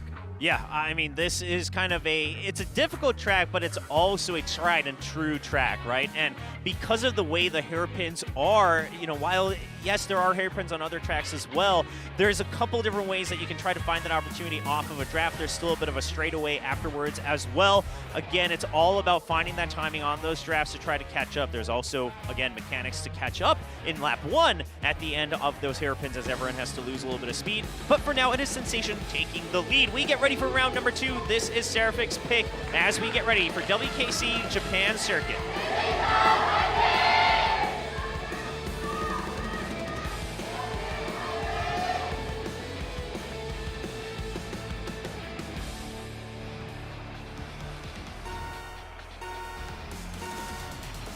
Sensation with the 1-0 lead, and they shoot forward once again. However, again, a wider track, a relatively simpler track, so lots of opportunities for Seraphic to play their own game. Yeah, this is the track where we've seen a lot of different builds coming in. Sometimes you want to take the shortcut, sometimes you want to focus on your boost gauge more, but so far, none of that strategy matters when you're giving 1, 2, 3 over to Sensation. Yeah, I mean, and even here, despite it being wide, look at Joker's position. Yeah, look at him. He's playing so aggressive. It's a wide track, and he's still just going in and checking everyone that approaches one by one. Joker with a jack-in-the-box play right now, being able to block out every single player from Seraphic. Now Percent takes the baton and he's saying, all right, I'm going to try to check Mari here. All we need is Hojin and Guard in the lead. Yeah, and Joker, look at the way he positions, right? He bumps so that Minsik has to go on the outside, and then he continues to stay ahead by going right back in towards the corner. Percent once again catching back up. And Percent and Joker, the double team here as sweepers is pretty strong. Yeah, Promise and Minsik, I do like that they're keeping up somewhat, at least in that 3-4 position, but there's going to be a lot of pressure being applied from Percent and Joker. Now, Mari joins as well. If only Promise can find a way to dismantle this 1-2, that's the first step towards a winning condition. Yeah, but it seems so calculated from Sensation, right? Look at this, right? As soon as you see more members catching up from Seraphic, Percent builds up his boost gauge, shoots forward to make sure, and what Percent is doing at this point is not necessarily trying to block them and making them lose all their speed, but constantly making sure that they can't just keep racing on their own, that they have to worry about him overtaking them, which means they are not actually focusing on accelerating the entire time. Yeah, Joker had a nice block there once again, solidifying 7-8 for Scarlet and Mari. And once again, 1, 2, 3 for Sensation. They're just really taking their time right now, making sure that 1-2 cannot be contested whatsoever. Scarlet, he's once again gonna get checked by Joker. Yeah, I mean, this is one of the most peaceful races I'm sure Hojin has had in a long time. And Guard, quite frankly, as well. Even though Guard's kind of on that bodyguard duty, he hasn't had to do much the entire time. And you can see them giving a little high five to each other and the rest of their teammates, as these have just been clean races in the first 2 rounds. Yeah, Sensation as a team so far in speed, when it came to fighting professional teams like Sungnam Rocks and Live Sandbox, they lost both sets there. However, one time they won in speed was against ShowTime, where they had a clean 3-0 sweep, and it wouldn't be too surprising to see that replicated here, especially given the form that Sensation is showing today as a team. Yeah, I mean, a new record here on the track, no surprise. Hojin literally basically had to play time trial on his own with the support of Guard. Yeah. So, I mean, Sensation, it looks like this is the most ideal scenario for them in any race against anybody. Exactly. Hojin playing time trial mode with his own teammates. That's exactly the strategy that you want to see from them as we take a look. This is the moment where Percent he got in between Scarlet and Promise, it seems, and he had a nice block there on Promise. Yeah, I mean, the way that Percent and Joker, quite frankly, have really kind of saved up their boost for the opportune timings, right? And really making it so that the initial boost acceleration gets them the position they want, clearly understanding their role as the sweepers, and that makes things a lot easier for Hojun and Guard.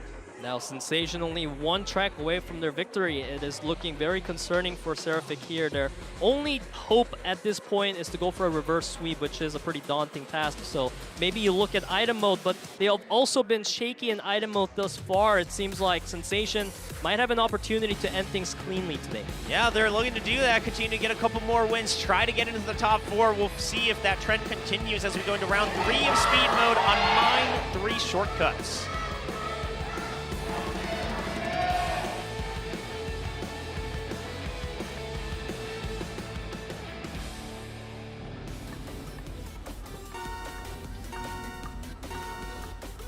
We begin our speed round number 3 with Sensation firmly in the lead right now. This is match point for them, and they still do have 3 more chances if they lose.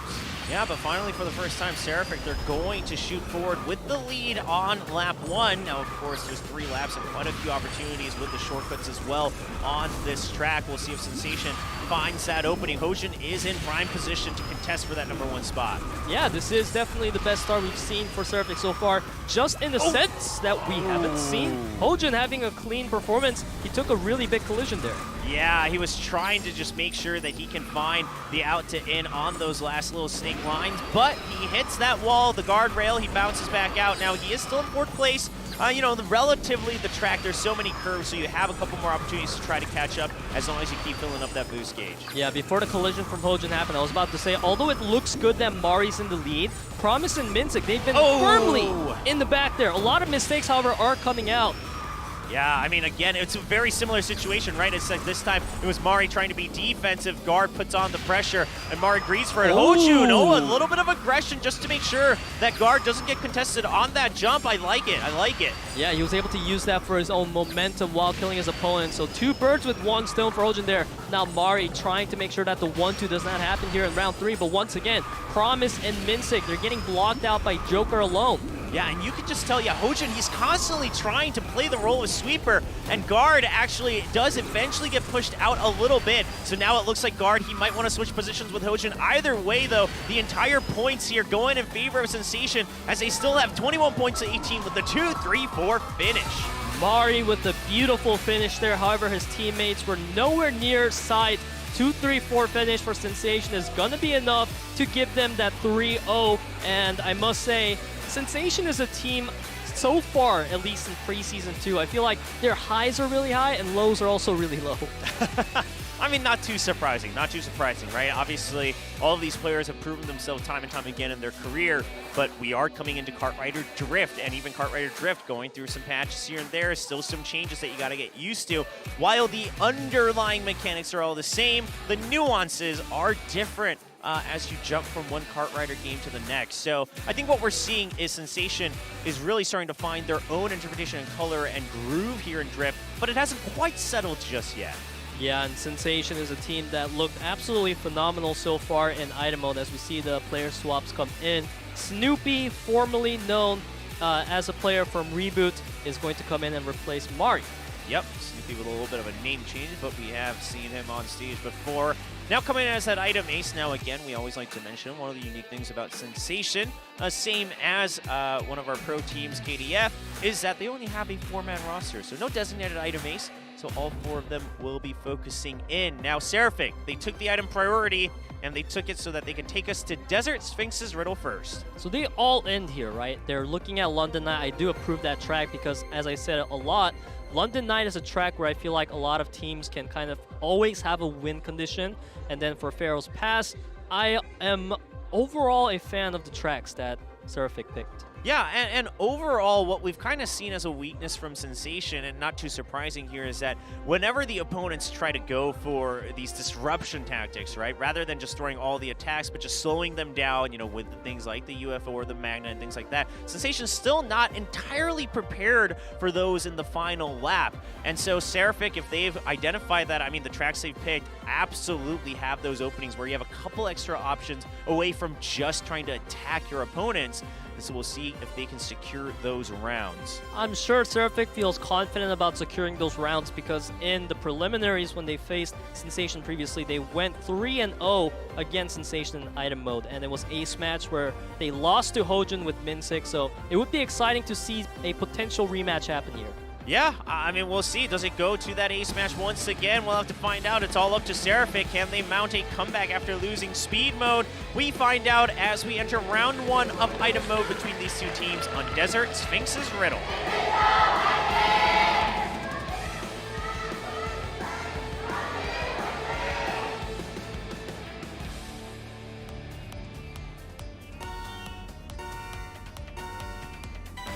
And Seraphic looking to take us to a victory on item mode and bring us yet another ace match today.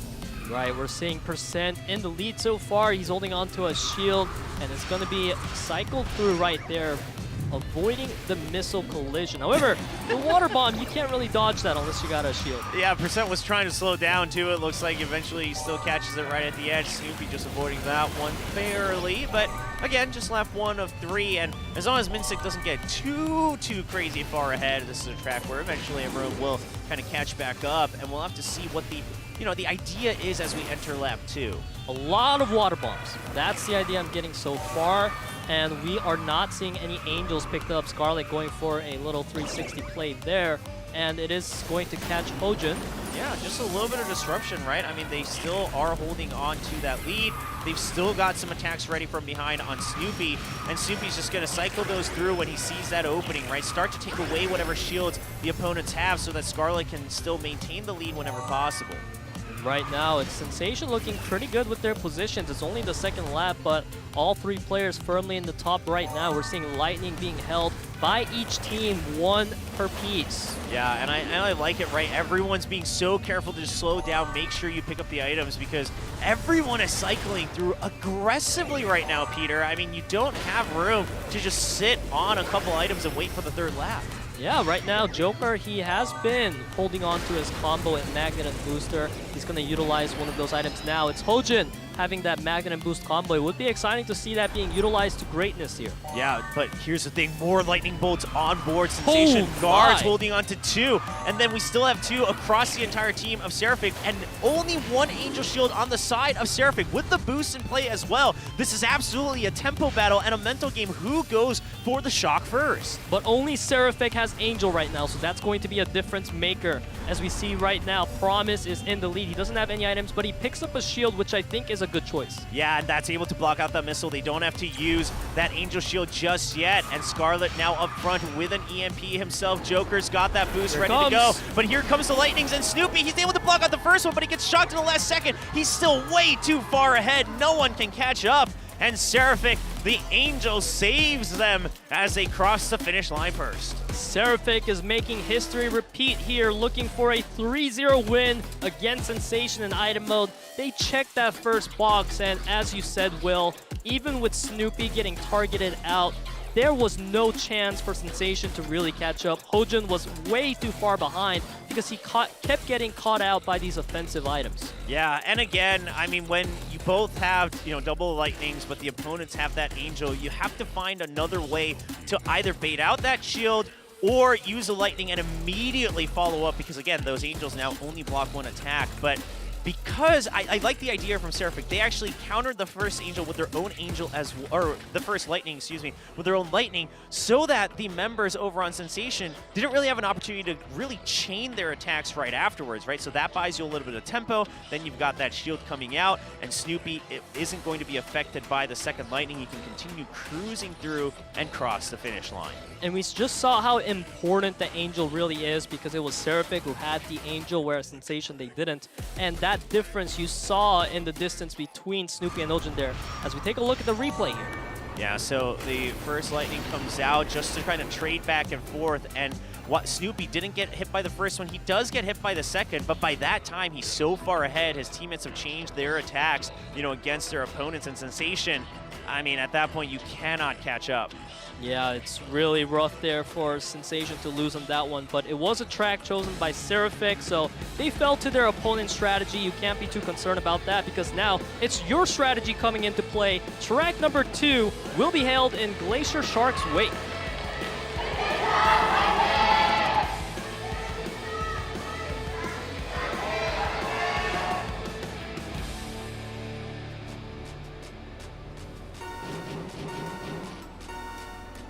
And Seraphic looking to continue their lead here in item round 2 against Sensation. It's a track chosen by Sensation. Right now, they have a really good position. Yeah, and again, everyone just slowing through. Hojin actually boosting right through to overtake and take out the items from right under their opponent's noses. So, again, we've been seeing that in the first match of the day as well, where some players are starting to get a little aggressive on taking away the item boxes right in front of their opponents so that they can't continue their tempo. Yeah, as you saw, Guard there really putting a lot of emphasis on picking up the items. As we see Hojin, he has a banana. He wants to cycle that through and hopefully pick up something like a shield. Yeah, and just the water balloons continue to keep that tempo up for Sensation. Eventually the UFOs come in, and that's what we're seeing from a lot of these players like Joker, Percent, Hojin earlier as well, that when the water bombs start coming through Sensation, you can see they're all hugging the walls, right, saying we don't want to get hit by that. Even our teammates, they can just safely throw that out, chuck it out there for that advantage in tempo. Yeah, Percent, you actually got thrown out of line completely there, falling behind quite a bit. Now Seraphic, they do get a nice positional advantage off of that one. We're seeing a lot of water bombs. Holy cow. Yeah, water bombs galore, and you can just see they're all just being chucked out for tempo. But here's the thing, Percent is the biggest benefactor from this one. He's continuing to stay ahead. He gets hit by a chain of attacks here, though. The UFO really sealing the deal. Everyone catches back up. Now, most importantly, double lightning on the side of Seraphic. However, one Angel Shield, a very important one on the side of Joker. The numbers are in favor of Seraphic right now in that kind of spear versus shield game. Here in lap number 3, it's the last chance for the teams to try to pick up some more defensive or offensive capabilities. Right now, it does seem like Seraphic has a slightly better inventory. Yeah, I mean, Percent, if he can just get one more shield, try to keep himself safe, maybe you're able to guard that lightning bolt from the opponents, try to boost forward. But here's the thing, that Magnet did such work, and Scarlet now sitting healthy. It's actually Scarlet and Promise with the lightning bolts and the shields sitting in first place. Yeah, and Promise, he was able to throw Percent off there, taking an unfortunate line. Now Scarlet has a firm lead. Here comes the Lightnings right now. Scarlet's in the lead. Joking, looking to catch up, and it's Joker in the lead, spins into finish line. Barely as well. Yeah, you can see he's like, oh no, I got hit by that water bomb, or by that missile right at the very end, but it just keeps enough momentum to push him over the edge.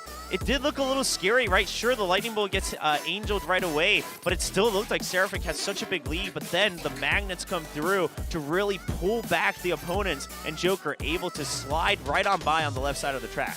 The difference was by 0.06 seconds almost. That's how close it was, and I'm sure that Joker, he's got to get that adrenaline rush right now on the back of that win. You can see how happy he is posing for the camera. And you have to wonder, a happy Joker, does that change his plays? Is he going to carry the next round as well? I mean, maybe. This was such a close race here in round 2 and an absolute clutch finish here for Joker.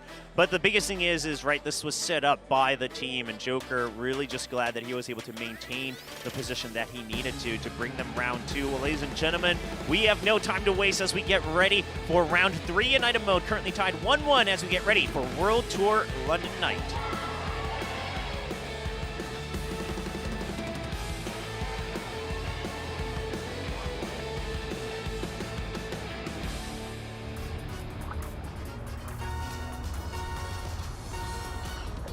And the race is off. Sensation, they will do whatever they can to try to close things out in item mode here. Scarlet, he's just going to have to wait for as long as possible to pick up these items to keep up the tempo in lap 1. Yeah, this is London Night, which is a pretty scary track for any team to participate in. You don't know which way it's going to go, but so far, I must say, based on the inventory alone, I am seeing a lot of magnets across the board. It seems like players are just going to cycle through. I thought maybe they would hold it onto it for the later laps, but no. Yeah, and what's interesting to me is Vincent got that lightning bolt on the second item box he picks up, and I was curious, do you just cycle through it early to try to keep up tempo? And it seems like they said, okay, well, if we can stack 2 or 3 right from the get-go, let's save all those up for the final opportunity. That seems to be the game plan for now. However, Angels are starting to pop up on the side of Sensation. Yeah, the third Angel came up for Sensation, however, one's going to get cycled out. So now it's 3 Lightnings versus 1 Angel. A lot of the Angels being used preemptively in lap 2 to make sure that the momentum is not lost. Yeah, the idea here being that Guard had the shield and the boost as well, so if he can keep cycling through the shield, he should be able to keep the lead. However, 2 more Lightning still on the side of Seraphic. Sensation's gonna have to find an answer for this as they get into lap number 3. Promise is going to get spinned out of control right before that Ferris wheel, and now Snoopy with a completely different line from the rest. He's able to come in first place for Seraphic. Hojin and Percent holding on to a Nitrous. Yeah, and the Angel, so they now have that answer to the potential lightning bolts. They already cycled through the WFOs to pull back their opponents as well. Sensation keeping the lead. They've got a couple players with those boosts ready to go. Yeah, those boosts are looking really, really scary, especially given that there's no magnet at all on the side of Seraphic, and it's 1, 2, 3, 4 right now for Sensation with 3 boosters and 2 Angels. Yeah, they found all the answers that they want. Now, no one was able to go up onto the higher ground. The second lightning will hit. Only that 1 Angel available. Ooh. But Snoopy, he is able to jump right on by. And Scarlet right behind him as well, too. Support, no boost left as they all tried to use it to jump over the Ferris wheel, but it does not happen. And Seraphic will get another round win.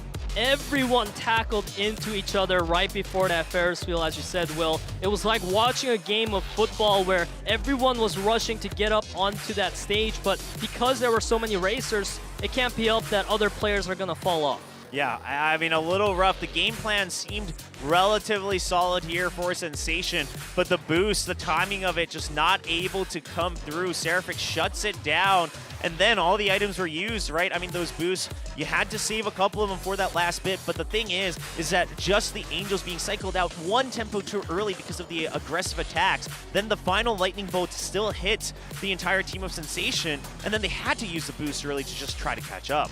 Yeah, I'm loving the focus right now coming in from Seraphic, showing why they were able to beat Sensation 3-0 in item mode previously.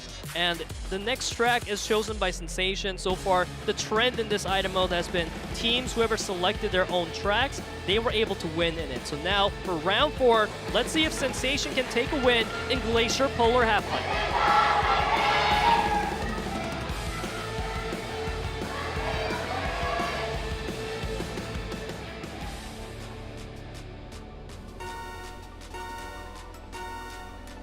Seraphic 2-1 right now in item mode against Sensation. This is match point for them. Let's see what crazy moves they have for us in Polar Half-Pipe. Yeah, I mean, one thing for sure is that Seraphic definitely understands the importance of tempo. That's what I'm seeing, right? They are not allowing themselves to ever miss item pickup, right? They say, okay, if it looks like I'm not going to be able to get it, I'm just going to full stop, wait for the items to pop up, pick up the items, and then catch back up to the rest of the squad. Yep, absolutely. Right now we're seeing Lightning held by Scarlet once again.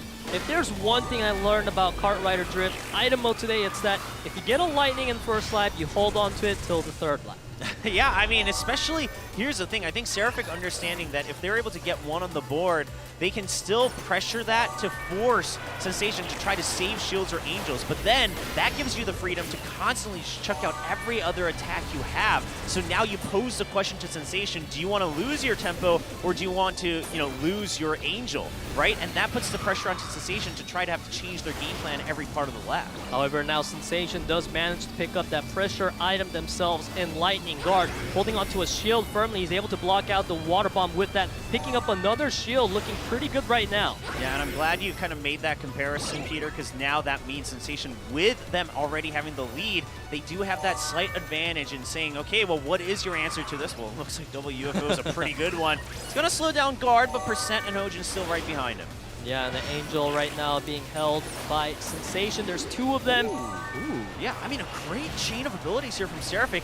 All items making sure to be targeted on someone else on Sensation to make sure that they can all catch back up, and a great water bomb. Yeah, a fantastic one here, especially in Polar Half-Pipe now. As we approach the upper ground, we're going to see if Promise uses the Nitrous to get up there, yes he does. Yeah, and he does still have that extra boost ready to go as well. Now, however, we do have lightning bolts on both sides. Now, Sensation, they're actually not able to use their Angel, but they're going to counteract with their own attack. Minsik, however, has shot forward. He's got a shield ready to go. Oh, he gets caught out. However, now Minsik going to get chained by the lightning. The shield came into got the play. magnet. But Hojin, he gets blocked out. The barricade, but the Wisp comes in the last second as well. What a chain of events. Attacks non-stop against the person in first place, and eventually it is Sensation with the last lap as they tie things up 2-2. That was one of the closest matches I have seen in Glacier Polar Halfpipe. It feels like there was no moment there in the final 500 meters where you could be sure which team had it, but in the end, it's Sensation clutching a win, and you can see how happy the players of Sensation looks about that one. Yeah, I mean, you can just see the laughs coming out from Percent. It was a really close one, right? But that final Wisp being thrown out ahead of time to just keep him locked up on the side of Seraphic brings Sensation the victory. And now we will be going to that final track on item mode. Yeah, I love that smile on Guard's face as well, being happy that he's the one that was able to clutch it for his team. Here in the replay, I feel like this is the third lap, so this is where Minsik, he did get caught out, but Joker with a sick play. Yeah, Joker just trying to make sure that he can maintain the speed, try to make sure that he can block for whatever reasons possible. And here's the thing is that Hojin does get blocked off by the blockade, but the Wisp again had already been thrown. Just a great chain of events here. And Seraphic had a nice idea. They actually saved the shield for the lightning bolt, but it just was not enough. Now it comes down to the very last track. It's Desert Pharaoh's Pass.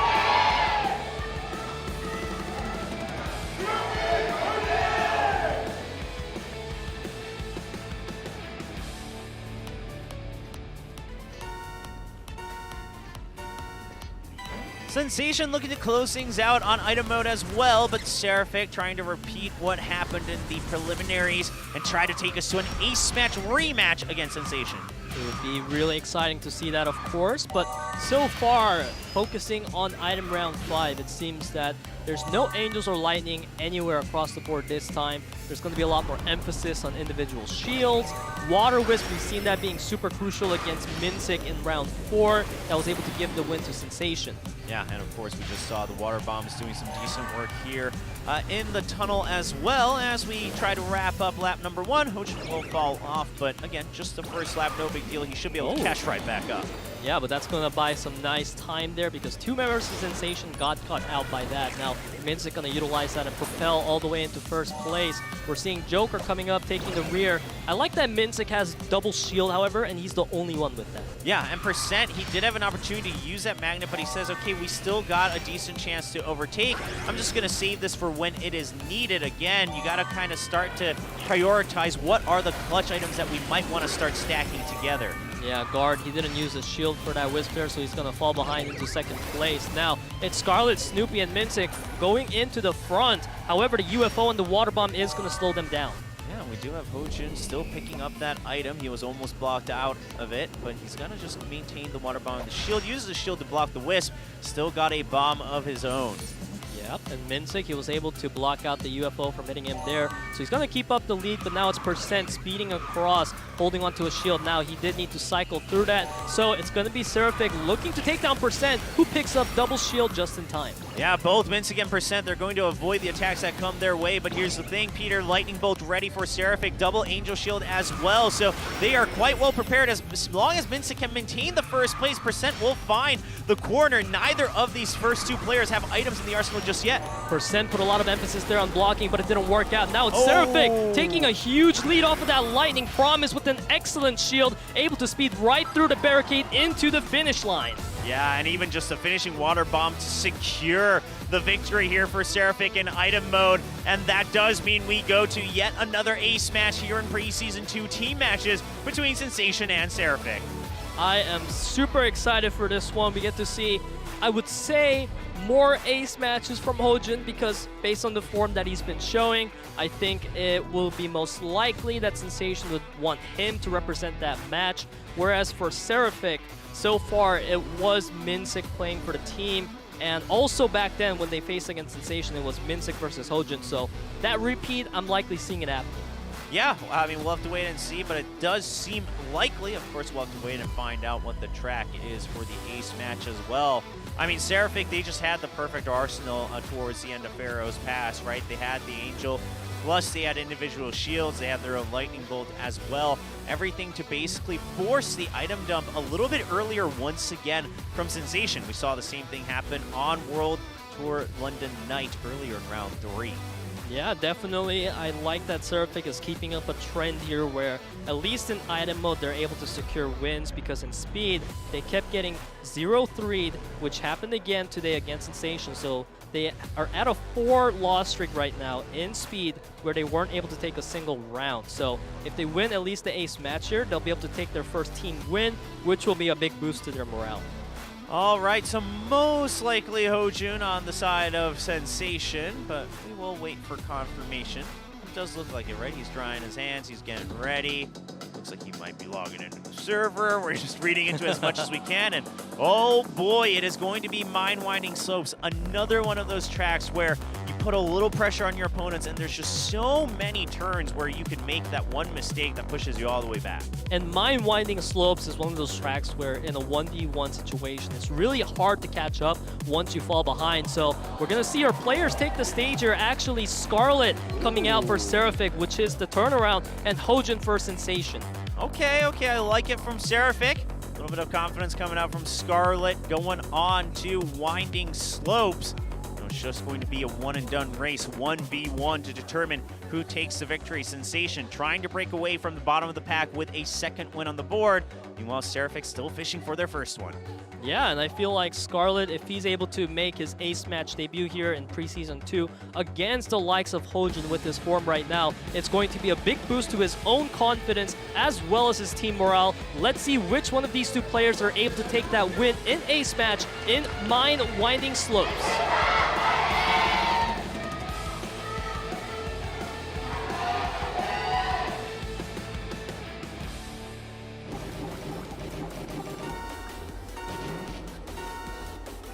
Scarlet versus HyunSu, who will bring home that extra win here for the team match. Sensation took speed mode, Seraphic took item mode so far. And HyunSu with a phenomenal build here. He's able to gather a pretty significant lead already into the race, but Scarlet, no stranger to Kart Rider. He's able to catch up right back. Yeah, I mean, especially, of course, just these long hairpins. You don't have too much room to work with. Scarlet's putting on the pressure. He's trying to force HyunSu to make a mistake on the jump here, but Scarlet, he might have to... Oh, HyunSu tries to avoid the crash, but that forces such a big slowdown and gives the opportunity for Scarlet to regain himself and get the lead as well. However, you have to keep in mind that HyunSu had a really big advantage in the boost gate, so he's able to catch up right back, and he's just going to time his draft here, honestly. He doesn't even need to go for it right now, but he does! And that's an execution on Scarlet by HyunSu. An absolutely calculated attack, like you said, Peter, right off of that draft. He just makes sure that he zips right on by Scarlet, and Scarlet just cannot possibly win that body check, right? I mean, the momentum is absolutely in favor of HyunSu because of the double acceleration from the boost in the draft. And now HyunSu, he simply has to not make a mistake. The gap is already too big. Yeah, we can already see HyunSu taking the safer lines right now. Don't want to take any risks there because Scarlet is so far behind, and HyunSu, he's only 300 meters away. And that's going to be the finish line cross here from HyunSu. You can see that he was comfortable. He knew it was in the bag as soon as he got that attack against Scarlet. And what a way to race it, though. I mean, I think we're clearly seeing that HyunSu definitely is starting to get a better grasp of the kind of minute nuances in Kart Rider Drift specifically. Yeah, and I love that HyunSu is able to pull off this win here because we have to keep in mind that Sensation as a team, they're basically competing with Aura for that 4th place spot to move on to postseason. And if they lost today against a team like Seraphic, which is seemingly an easier team to go up against than the other pro teams, it could have been a big disaster to that hope. Yeah, I mean, absolutely, but what a good play here from HyunSu. And it all started with him avoiding any mistakes on that first jump, right? He saw the pressure coming in from Scarlet and said, okay, you know what? I don't want any of this.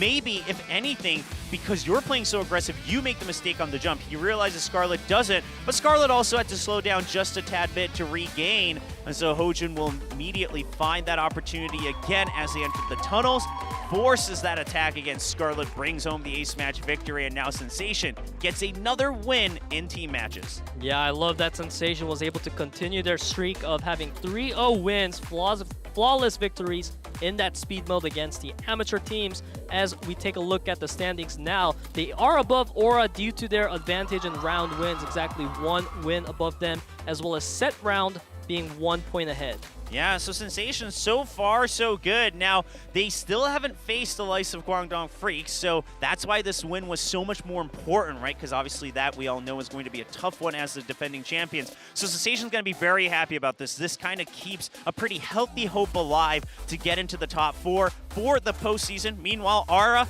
I mean, you knew this was coming. You knew this was going to be the rivalry of this preseason too. So Aura just has to focus on on their own little matches.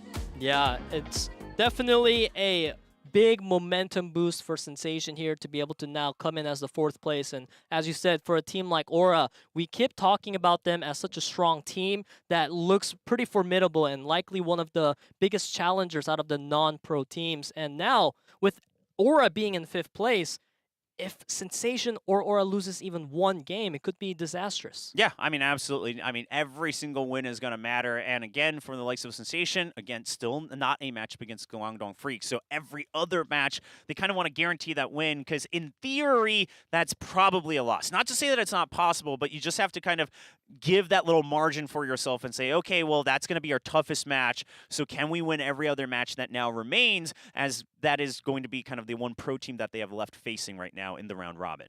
Yeah, and I think it's really important that Hojin was able to play in the ace match today and get a win for himself, because the last time he performed for Sensation, it was against NEAL from Live Sandbox, and that was one of the closest ace matches we've ever had, where it felt like Hojin was leading throughout most of the ace match. However, NEAL, he's so good with the draft timings, and that small difference is what made Hojin lose. But now getting this win today here is going to help him now gather back his mentality and think, okay, I'm Hojin, I'm the Emperor, I can beat all these pro player ace matches. Yeah, I mean, even that ace match against NEAL, right, in the Live Sandbox match, Hojin played so well, it was just that NEAL was 1 step ahead. So what a great ace match that was. Make sure to go check that VOD out if you missed it. But ladies and gentlemen, we're not done for the night. We do have these solo matches coming up. Of course, it is the round of 16 now beginning the double elimination phase for solo. So we're going to take a quick break. When we come back, it's solo matches, match 1 of the round of 16.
너 T야. 이거 개웃기더라.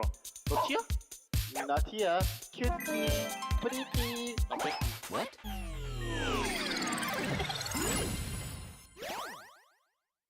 여보세요. 들려요? 내 말 들림? 예. 오케이. 우준이 말도 들립니다. 아니 안 들림. 아니 안 들림. 왜 안 들려요? 아니 안 들린다고. 여보세요? 안 들림. 조병 바보. 물론 번개를 맞았을 때 치명적일 수 있지만 이 트랙 같은 경우는 맨 마지막 피니시라인 직전에 맞으면 오르막길이기 때문에 더 치명적일 수 있습니다. 자, 붙을게. 번개 있어. 파 들렸어. 짝짝하자. 1등 우실게 1등. 나도 1등 갔지. 알았어. 나번 챙겨갈게. 챙겨줘. 다리 깔 때 말할게. 깔게. 깔아 깔아. 깔았어. 누구야 맞아. 네, 저 완전 깔아. 괜찮아 얘들아 괜찮아. 거리 맞아도 돼. 번개 2개야. 오케이. 사진 버릴게. 서버도 체인 라이트닝 떴다. 야, 여름에 장마가 올 수 있습니다 이제. 지금 할게. 대기. 날개 있고. 하나 더. 하나 더. 자 되지. 방금 말았지. 그래야지 어때? 나이스. 와, 미쳤다. 미안해. 이거 안 밀어도 됐어. 미안해. 괜찮아. 미안해. 아. 돌린다. 오, 사빙공.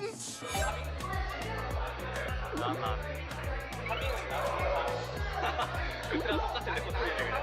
사빙 어때? 나한 사빙하고 여기서 되기면. 마지막으로 하나만 믿어줘. 이게 개다시였다.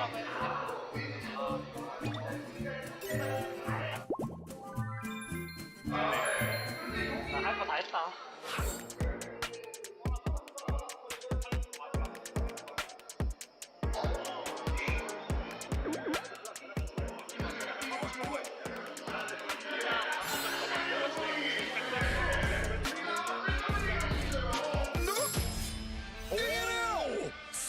띵이 주행에 워낙에 강점이 있는 선수이기 때문에 초반에 썸머가 실수하면 안 됩니다. 이제 고평가를 잘 봤던 선수이기 때문에 천천히 가야 돼요. 어떻게 뚫어야 돼요? 천천히 가야 돼요. 서버가. 이야. 근데 이거 마지막 딜레 타임이 있습니다 띵에게. 자, 이러면 띠 위쪽으로 갖고 있니까 서버 바로 뛰어. 띵이 그 인코스 한번 틀어막는데 성공을 해서 경기가 터졌네요.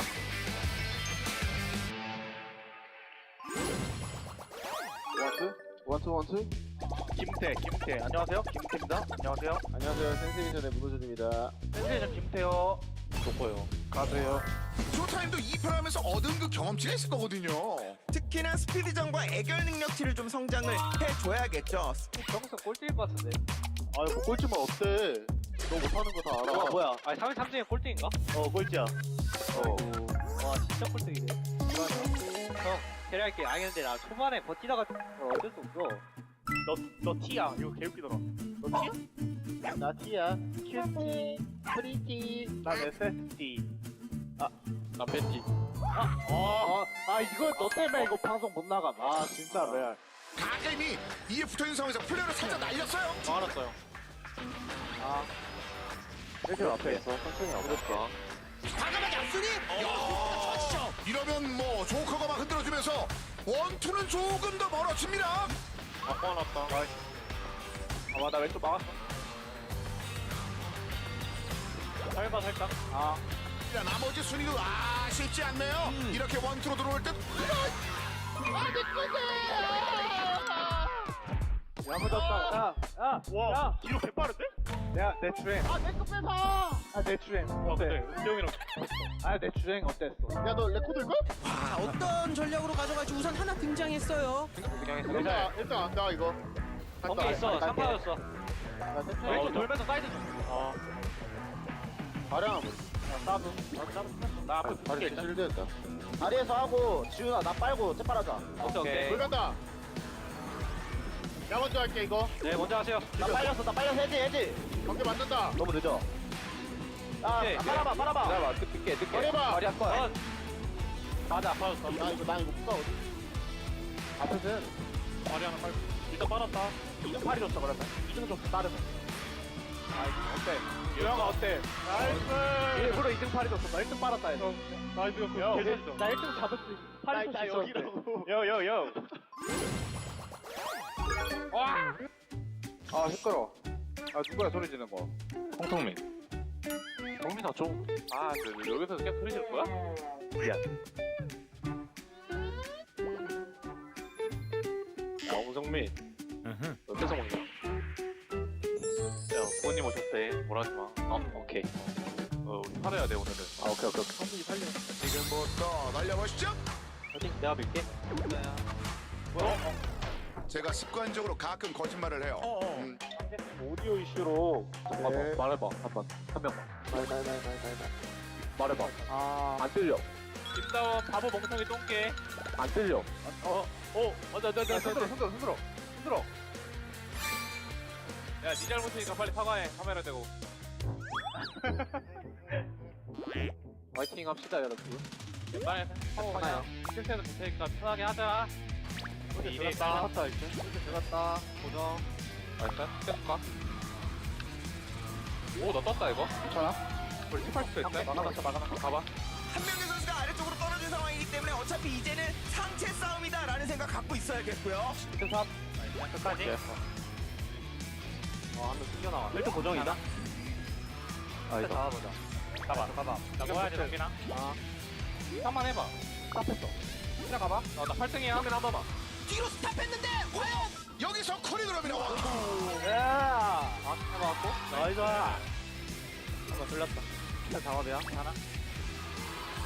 나 갈게. 얘 멀어. 싸워 와야 돼. 봐봐. 봤어. 하나 뒤에 작업이야. 오실 해야 돼. 박았다. 까비. 야 진짜 캐리. 와, 재현이 형 지렸다. 나이스. 잠깐만. 좀 들어가야 돼요. 과연 마지막 1등 안될 듯. 1등 그리고 가자. 다행이다. 현재까지는 양 팀 모두 다 스피드전과 아이템전, 픽한 트랙은 다 가져오고 있습니다. 굉장히 또 재밌는 상황이네요. 나중에 가봐. 맞아. 이거 템 하나 더 먹어. 나 밀지 마. 나 옷 돌리고. 헬스 하나 빼볼게. 이거 챙겼어. 얘네 헬스 없다. 왼바 있음. 이거 내가 다섯 빨아줄게. 잠깐만. 하면 날라갈 수 있어? 사이가 날라와. 나 팔이었다. 안 갈게. 누가? 그냥 내가 날라와줄까 이러면? 날라와줘. 잠깐만. 나야? 그냥 빨리만 가지마. 이거 사이드 가능해? 둘 번개할게. 나 아웃 뺄게. 3인. 맞아, 다 맞아. 미사일. 맞았거든 얘. 떼매졌어. 우주까지. 되나? 우주. 나이스! 막템 우주 나왔어. 나도 나왔다. 내거 미사일까지 맞아버렸어. 아깝다. 내가 빨려가지고 이제 한 거야. 찬스 없었는데 잘 이겼다. 얘네 쌔바닥에 빠는데 바로 쏴버렸어.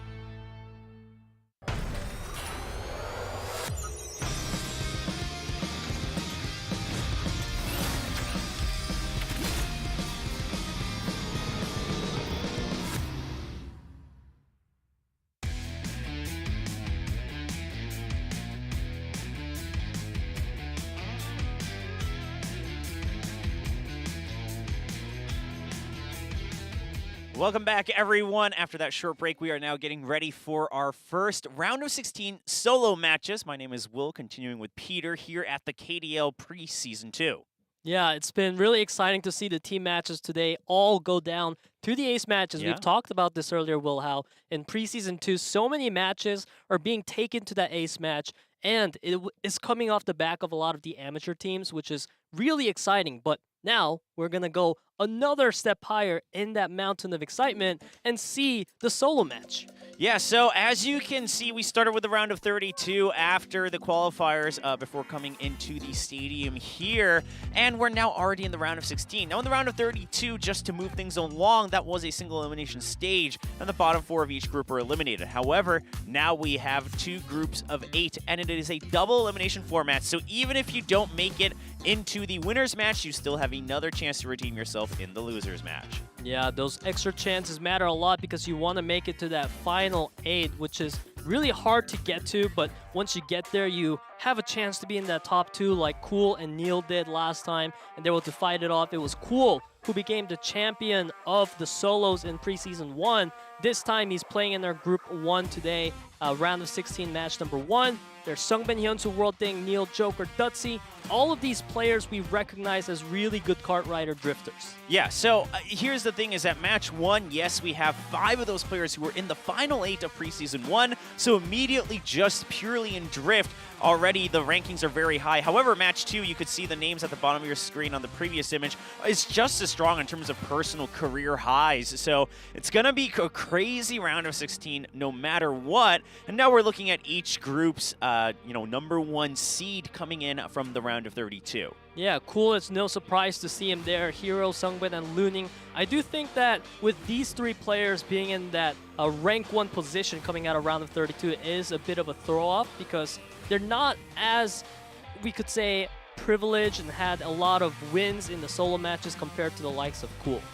Yeah, I mean, look, Cool has 19 points ahead of the second place in his own group in the round of 32. He was just dominating, continuing to showcase why he was the winner of Preseason 1 solos last time. Of course, it came down to the final 1v1 between himself and NEAL. And we can look at just how that played out, right? And Cool, the first thing you notice is he ended the fastest, right, in round 7 by continuing to get the first and second place on almost every single track.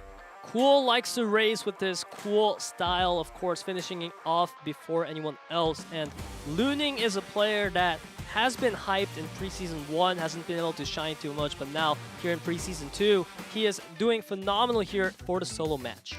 Yeah, and we can take a look at the best records so far, and most of these being held by the racers that are left in the round of 16. A couple stand out, right? We're looking at HyunSu still holding the record for Ancient Aqueducts, Hong holding the record here for New York Rally, but most of the other ones are held by the racers that we'll see today and tomorrow here in the round of 16. Yeah, it's definitely no surprise that the records are going to constantly get thrown off and a new one's going to form as we move on. That's kind of like the fun of looking at this chart so far. We're seeing a lot of players from mostly professional teams, and now let's see what difference we will see here in the round of 16 match number 1.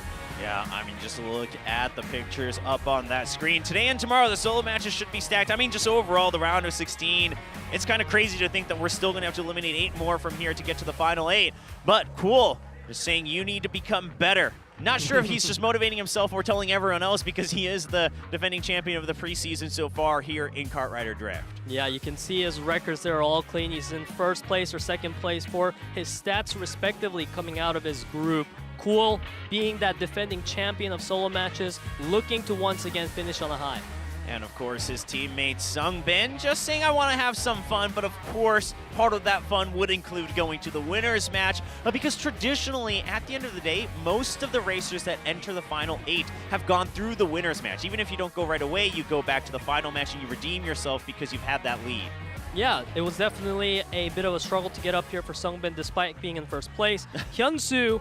If I make it, I'll have to come every day next week, including the team matches. So, I mean, is that what you want? I mean, hopefully, it's still an advantage. Of course, HyunSu recovering from having a little bit of poor health last week, but it looks like he's looking a lot better on stage. Yeah, and World saying, is this lineup for reals? Please go easy on me. And I'm sure that a lot of people can relate to that, given the amount of just high value names we have here. And so far for World, the problem has been for him in solo match consistency. Yes. He's been lacking it, so this time he's looking to stay up in that podium. And next up we have Ding, and just saying that I'm going to be Joker.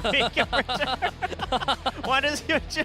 Oh, he's gonna rip Joker's little fan sign. That's cruel. Oh but my. Ding, I mean, listen, he's really trying to make a name for himself here in KDL, right? Trying to make a better career high, set a record every time here in the KDL. And next up, it's going to be NEAL, and he's been in Korea for a year now. Yeah, speaking of career high, NEAL is absolutely one of the players that stand out, being a royal roader here in Korea. And we know NEAL for his NEAL builds that are more efficient in the lines, but in the craziest ways. But as of recent in the group of 32, he's been focusing more on survival. Yeah, absolutely. We've seen a little bit of a different style there, and Joker just answering right back to Ding, saying, oh, okay. You've grown up a lot, all right? Just calm down a little bit. Of course, Joker kind of returning to the pro scene by joining Sensation, or the tournament scene, I should say. Of course, Sensation not under a pro banner just yet. Next up, with the orange stripes, we've got Duzzi coming out. And all right, you know what? I've got the energy of the orange. Now, all the colors, they kind of have their own little kind of favors or curses and myths that people, some of the players like to believe in. And So Duzzi just trying to take pride in the orange stripes. Yep, it's Duzzi's first solo match participation here in the KDL, and he's also the only player without any previous kart rider league experience, so he's going to be the underdog of this group.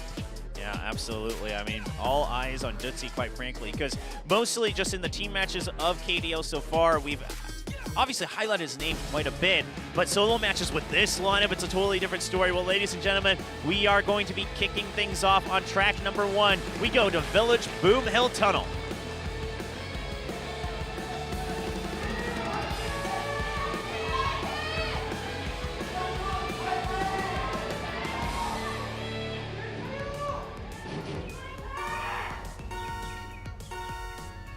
Ladies and gentlemen, we begin our match number 1 of round of 16 as we see World in the lead right now with SUNGBIN and HyunSu.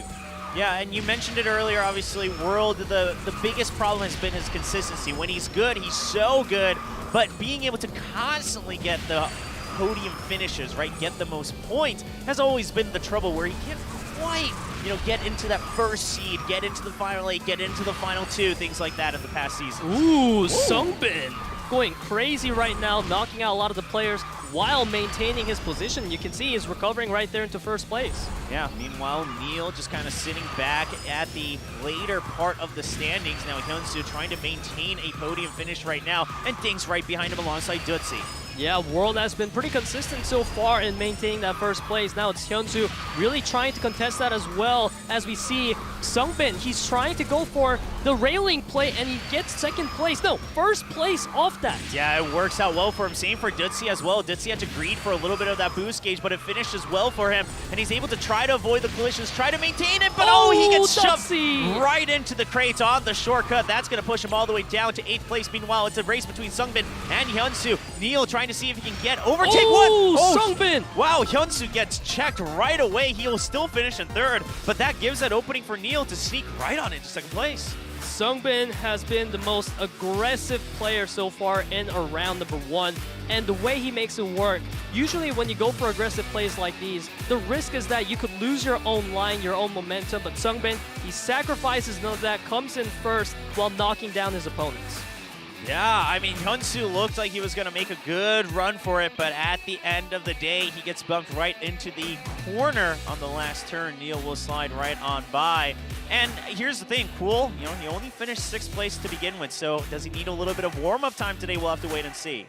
Yeah, I mean, NEAL, he's definitely a player that is pretty consistent when you look at him in the long run, so given that this is only round number 1, I'm sure he's not too concerned, unless SUNGBIN, off of getting to choose his track out of this win, he starts stacking up to 10 points. Yeah, we'll have to wait and see. NEAL still just enjoying himself. NEAL seems to still want to take things a little safe. We'll have to wait and see if that continues. As we get ready for SUNGBIN's choice in round number 2, it is going to be Glacier Extreme Stadium.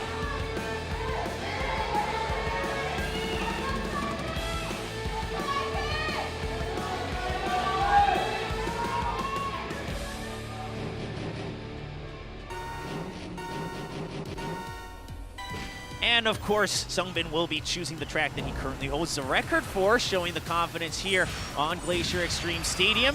This is one of those tracks where, in the beginning, everything's going to be fairly clumped up, but after the initial first lap on those hairpins at the very end, we'll start to see a couple players try to break apart.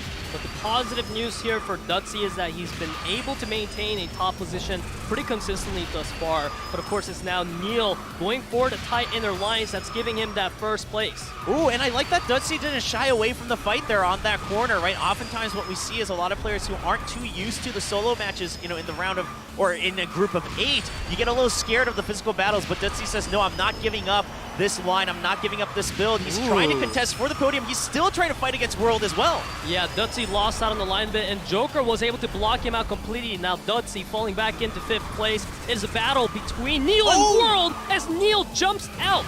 Yeah, NEAL just says goodbye, World, and goes right up into the sky as World continues in first place. NEAL's going to have to go for a lot of redemption. He simply just needs to catch up right now. Even getting out of 8th place looks a little tough. Meanwhile, the focus, as we keep an eye on NEAL on the right side of the screen, it still comes down to World versus Cool in first and 2nd place. World being pretty consistent right now, being able to maintain that spot. But SUNGBIN is now going to come in and set World behind. Now it's between Cool and SUNGBIN to fight for that first place. Oh my gosh, the 3 members of Guangdong Freaks all in the top 4 trying to vie for that next track selection. But Cool says track number 1, round number 1 was just a fluke. I'm back. Meanwhile, Joker trying to break into the podium finish. Okay, a little bit of a collision on that jump. That gives an absolute opportunity for World to shoot right back ahead. Yeah, Cool falls out of his line now. It's World looking to maintain, Ding. but it's Ding with the tighter lines here. Oh, and SUNGBIN tries to bump Ding out, but Ding actually is going to get slowed down on the collisions, and that gives an opportunity for Cool, who was able to maintain the closest line to the corner off of the jump, redeeming himself right back in round 2, coming in first place. Cool coming in just as we know him. This is a player that if you ever see him not coming in first place, you don't really need to worry because soon he will. Yeah. I mean, Cool, obviously, he's not the type of player that plays like the flashiest or anything, but he just plays the most opportune kart rider drift, and he is able to come in first place. NEAL eventually not able to quite stabilize. He just maintains 0 points coming in 7th place. That puts him at the 7 points and keeps him in the top 4 for now. Yeah, that's the pretty amazing thing for NEAL here. Despite that big slip up, you know, he was doing great until he hit that biggest collision we've ever seen so far. He's still in top 4, and we know NEAL's gonna strike back. He just needs to not do that again, basically. Yeah, I mean, that's a rough one. I mean, when something like that happens, you just got to dust it off and say, okay, it is what it is, right? We got to move on. But for now, we move on to round number 3. This is Cool's selection as he got first place in the previous track. It will be World Tour Rio de Janeiro.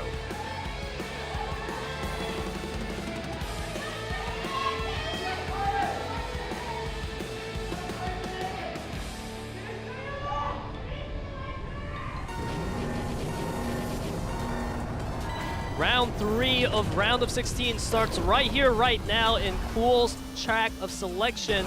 It was Ding holding the best record so far. Let's see if he's able to break that record here. Yeah, I mean, we can already see just this entire round of 16. Everyone respects each other so much to the point that everyone's trying to play so aggressive. We're seeing collisions every track early on as people are just vying to keep the lead. But for now, NEAL once again in the lead. Of course, just the one tracker. Can he maintain it this time without any crazy crashes? It seems like it so far because NEAL has been really at it by guarding the tightest lines, making sure that no one else can take it. So now it's World taking the outer, but NEAL, he has the boost right there and he's still in first place. Yeah, I mean, you can just tell NEAL, he's kind of playing it as if he would play Time Tower. Like, nothing crazy, no crazy build right now, but just going for the most opportune lines. And SUNGBIN and Ding trying to catch up. SUNGBIN's been doing very well today in contesting for those podium finishes. Oh, but World comes in and blocks NEAL out. Now it's World and Ding in 1-2. Looking really good for them right now. We have SUNGBIN and Duzzi following up. Yeah, SUNGBIN almost lost his momentum there, but World, he's continuing to try to prove that it's a different time this time in the round of 16. Ding, can he finally get his first time finish though? He will get first place, 10 points to his name, and he's trying to make sure that he can climb right back up in the standings. Ding showing us why he holds the best track record here, and we have to wonder, did he set a new one? Regardless, he did cash in the 10 points for himself, which is going to be huge in propelling his position here. He previously had 6 points, so now he's going to be above NEAL in terms of placement. He's back in top 4. Yeah, absolutely great finish here from Ding. A little bit of a rough start so far, but he's going to... Oh, okay, a new record again here for Rio de Janeiro. Yeah, Ding is looking super solid right now overall. Of course, we have SUNGBIN who's coming in at 5th place, which is still good enough to maintain that first place overall. And 1, 2, 3, 4 has points so tight right now that it's only being separated by 3 points between place 1 and 4. Yeah, I mean, today it might take a little while, right? There's no clear front runner so far. We'll see if maybe things start to change a little bit, but just purely the fact that everyone's kind of trading track choices already, I think that just goes to show that this is not an easy match here in the solos. Yeah, we call it the group of death, and this group definitely defines that so far because now we're moving into round number 4, which is picked by Ding himself. Let's see if Ding can be the first one to take 2 first-place finishes in Mine 3 shortcuts.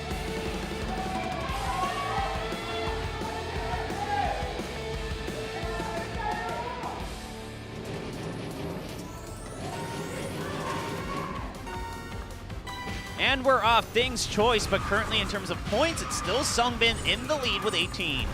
And now we have HyunSu putting his name on the board. It's been a while since we've seen him. He's sitting at only 4 points right now, so he really wants to finish off in first here. Yeah, now of course this is a 3-lapper, and you've got a couple of short. Ooh, World actually hits the wall, but NEAL helps him with the recovery a little bit on that collision. I think both players will be fine with how that ended up, though. Now Ding putting a lot of pressure onto HyunSu. This was Ding's choice, so Ding doesn't want to lose that momentum. He wants to get to select the next track once again.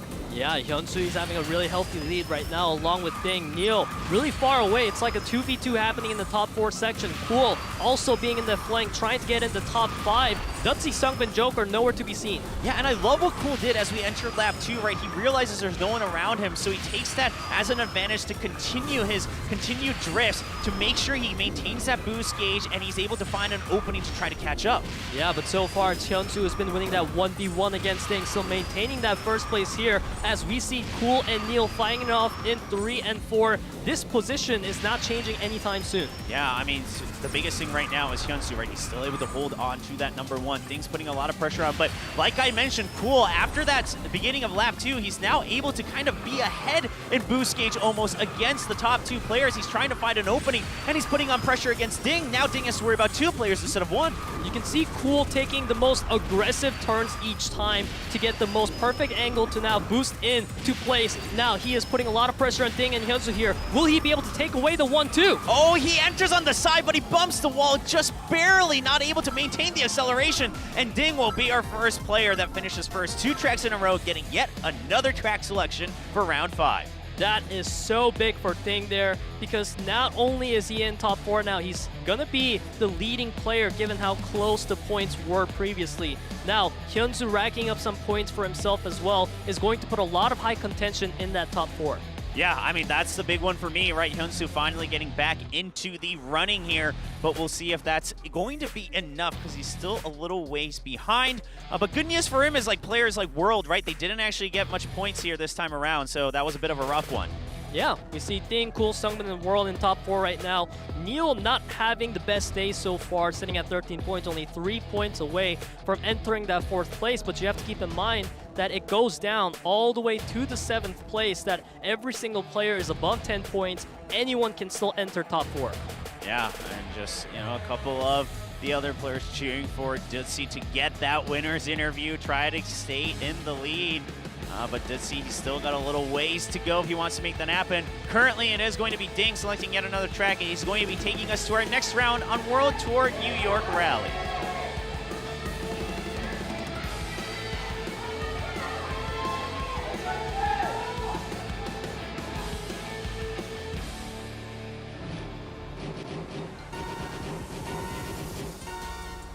Off we go into round 5 of round of 16, match number 1. It's once again HyunSu in the lead. Yeah, okay, Cool with a little bit of a different build here as he started on the side. Just goes for that deep cut in the very beginning to try to gain an advantage in the boost, and now he's in contention for a podium finish. Yeah, and I like that thing. He went for the outer there, taking a completely different line. It has paid off for him, now maintaining that top 4 pretty healthily. However, World, he's getting contested by HyunSu right now. Yeah, and Ding, he's really taking advantage of the draft timings that he's getting. He's now pushed all the way up to number 2. Meanwhile, my eyes on the standing, yep, it's on this player right here, NEAL. Can he continue to gain a couple extra points to get right back into a safe position in the point standings? NEAL got a really nice boost there. Ding, he's going to hit the wall, and that's going to give the room to NEAL now, taking that 3rd place. NEAL trying to defy HyunSu from that first, but he's too far right now. Yeah, but NEAL's putting on pressure once again. He's got the draft going from SUNGBIN, but SUNGBIN's got his own off of the front players, and now he overtakes first place for HyunSu. World trying to regain his position, but NEAL says no. He actually finds an opening in between all the players. He has to recover just a bit, but in time before they enter these railing sections. NEAL with this decision-making is always on point in these clutch moments. He's right now holding on to first place. Joker looking for the inner, however, NEAL blocks him out excellently. Yeah, and HyunSu tried as well, but it's going to be a little too tight. Loses a lot of speed. That actually gives an even better lead for NEAL. Players are getting knocked out from the corners left and right, but NEAL versus HyunSu. HyunSu has overtaken him. NEAL, can he get that final draft? He does. He's trying to find the angle. He gets the straightaway. And man, the mind games. HyunSu tries to block him off, but NEAL says, this time I'm just going straight, and will be able to finish first. That is super huge right there for NEAL, because He's now going to have 23 points off that win, effectively propelling him into that top 4 now. And this is the clutch play that we expect to see out of NEAL. I feel like he's one of the best players here in KDL at the draft management as well as the timings. Yeah, I mean, really the draft timings, right? Like you said, it's just crazy how he knows exactly the speed advantage that he's going to get off of those drafts. If he knows, is this a chance I have or not? And then he just acts on it right away with no hesitation. That really gives him that advantage in the mind games. So while Ding will be able to maintain the first place lead for now, NEAL's starting to catch up. Yeah, and what's scary is that there's still such a fierce competition right now to be in that top 4 because 4th place is not building any big lead right now against the 5th place Racers. It's currently looking to be about 2 points difference from the 4th place and the 6th place, and SUNGBIN is tied for 4th right now. Yeah, I mean, had a strong start, but starting to struggle just a little bit in the last couple tracks. Meanwhile, NEAL wants to take us to another difficult one. We go to Mine Winding Slopes.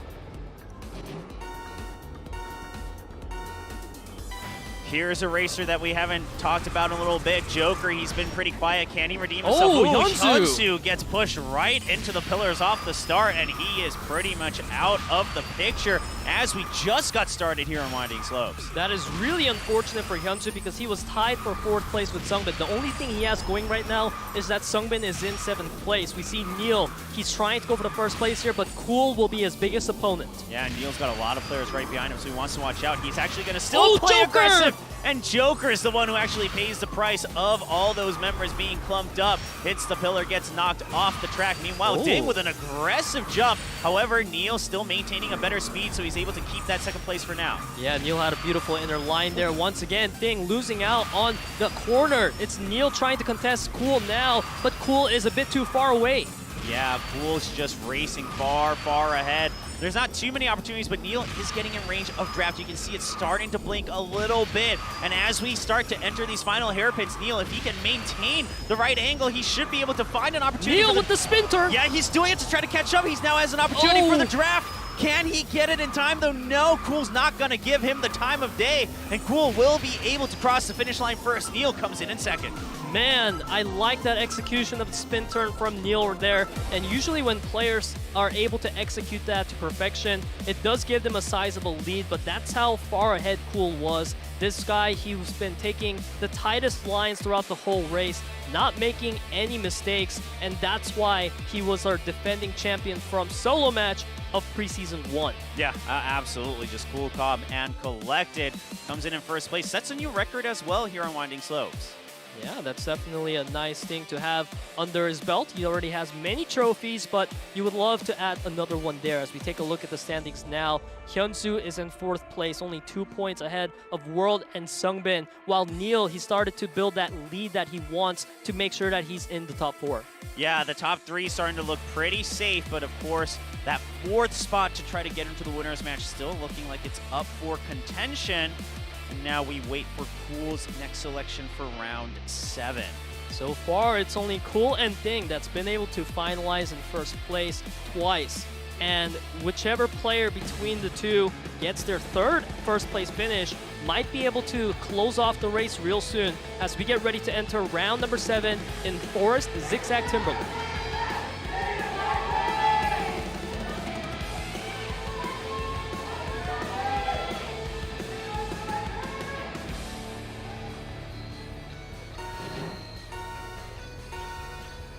Off we go into Cool's choice of track, wanting to secure another 1st place finish here, but he is getting blocked out by Ding in the beginning phases.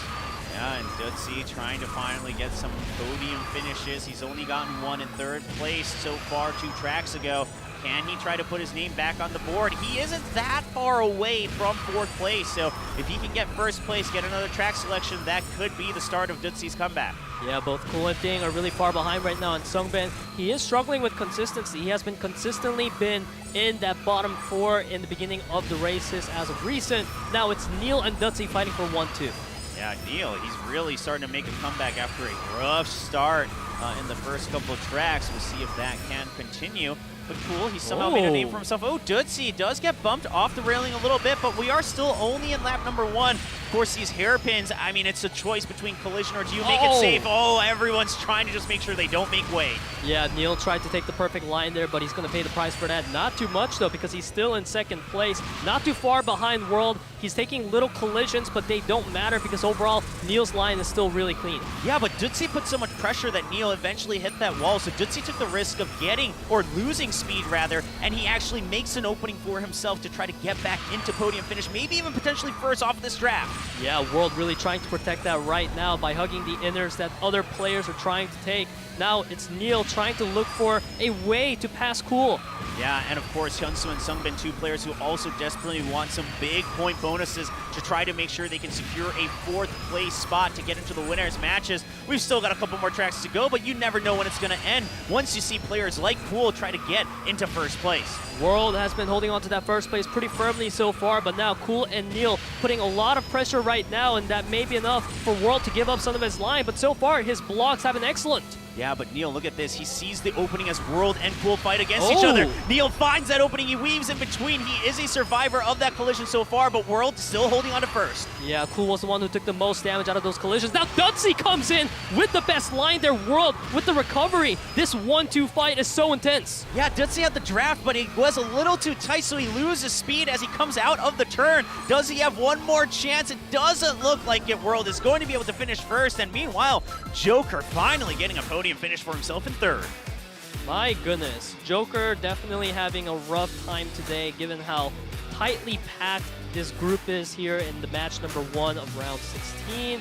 And World picking up his first win of the day. It has to mean a lot for World because he was in 5th place and he's looking to get into that top 4. Yeah, absolutely. Again, he was one of those players that was tied for 5th, like you said. So this is going to matter a lot for him. Meanwhile, Cool falls all the way down to 6th place, and SUNGBIN still not able to escape kind of the 6th and 7th place here. And so he's been sitting at the 19 points once again. Yes, and we're finally seeing that distance being made between 4th place and 5th place now. 7 points away is Duzzi from World. It looks like if World can maintain a consistent podium finish, he may be the one to take that 4th place spot. Well, things are getting pretty interesting. We thought maybe we start to see things go towards the end, but it's stabilizing in the 30-point range. Ding still currently leading with the 37, but he hasn't really been able to get a big jump just yet. If he can just get that first place again, that would make him so safe to go into the winner's match. But ladies and gentlemen, we still have a couple more rounds to go. This time we are going to be going to Desert Construction Chaos.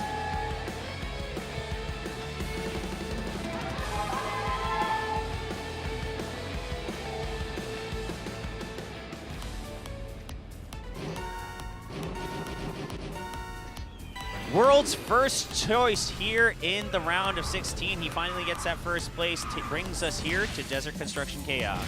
Yep, and we're seeing Cool and HyunSu fighting it off. It's been a while since we've seen HyunSu up here. He definitely needs some points now. First place would be pretty ideal for him, but Cool and SUNGBIN is here to say no. Yeah, I mean, players like Cool right now, what they're trying to do is just finish things off, right? Get to the 50-point cross and just say it's over for the round of 16. I'm moving on to the winner's matches. We'll see if he's going to still have that opportunity because there's still quite a few players that are giving him a run for his money. And you have to keep in mind that World, he's up in that podium ranking right now. He absolutely wants to manage that because he's the one in the hot seat in 4th place, now actually coming into 1st. Yeah, NEAL does have that draft, and he finds that opening on the corner right at the end of that acceleration. And now we go in through the 90 degrees, but NEAL actually found... Oh! He did find a good opportunity, but he barely cuts it a little too close, gets knocked all the way back down to 8th place. Yeah, he was weaving through all the players masterfully, but it was the wall that he couldn't weave through, and now it's Cool and World fighting it off for 1st and 2nd. SUNGBIN is pretty far behind right now. Yeah, SUNGBIN, I mean, it looked like he had a decent start, of course, finishing 1st place in our very first track, but afterwards, it's been all downhill. Meanwhile, World, if he can get 1st place as Cool continues to get podium finishes, World's going to really solidify himself in the top 4. Yeah, now Joker coming up into the 3rd spot as well to make sure that his name is not forgotten, wanting to throw some ways into Cool, making sure that his line falls behind. Yeah, and Ding, he's climbed way back in, once again into the podium. Ding currently leading with 37 points. He wants to be the one who can wrap things up with the 50. He wants to be at least ahead of Cool right now. But World, he's absolutely maintaining first place for himself, which is going to be pretty huge. It's Joker trying to pressure him, but World is unfazed. Yeah, meanwhile, Neil still at the heel here in 8th place. Meanwhile, World and Joker. Oh, Joker tries to put on the pressure, but pays for it as World just safely cruises on by. Joker gets knocked all the way back down to 5th place. Meanwhile, Cool finds an opportunity as Duzzi and Ding get into a battle. Cool actually trying to maintain a podium finish for himself. Ding makes a good jump. Cool. Oh, wow. With the aggressive plays coming in, it seemed like Ding was going to make use of the aggression coming out of Cool, getting the better lines, but Cool is able to come in 2nd place at the end. He's able to do it all. Get his own lines, make everyone else falter in their lines, and that is why Cool is high up in their standings. Yeah, I mean, absolutely sure the first place was World. He never lost it after, you know, a little bit of that first lap. But at the end of the day, it's Cool who still kind of takes the highlight on that track. And so Cool, getting quite a few points to his name, brings him right back up to first place, overtakes Ding by just 1 point. Meanwhile, I mean, SUNGBIN, he hasn't gotten a point increase in 3 tracks. In the last 3 tracks, he's sitting at 19. He's getting further and further away from the top 4. Yeah, it's been unfortunate for him. And of course, HyunSu and Duzzi falling further behind from that top 4 contention. It's honestly looking like the players are wanting to end it off on our next track here in round 9. Yeah, absolutely doable right now, both Ding and Cool. If they get first place, they will cross over that 50-point threshold, and it's going to be World's next selection. He loves the desert as he brings us on round 9, the Desert Ancient Aqueducts.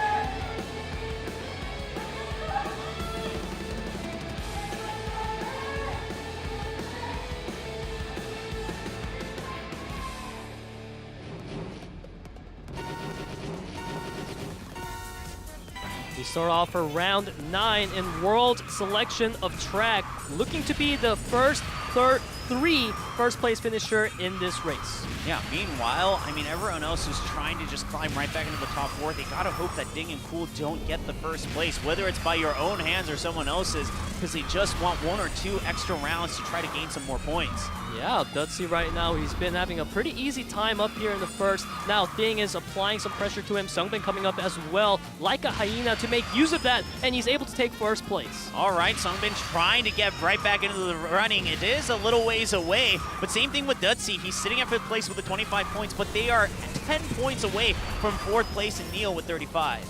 Yeah, I mean, these racers don't want it to end on round 9 so far, it seems, especially if Duzzi and Ding Joker, they're able to maintain the names that we've seen usually in the bottom 4, now in top 4.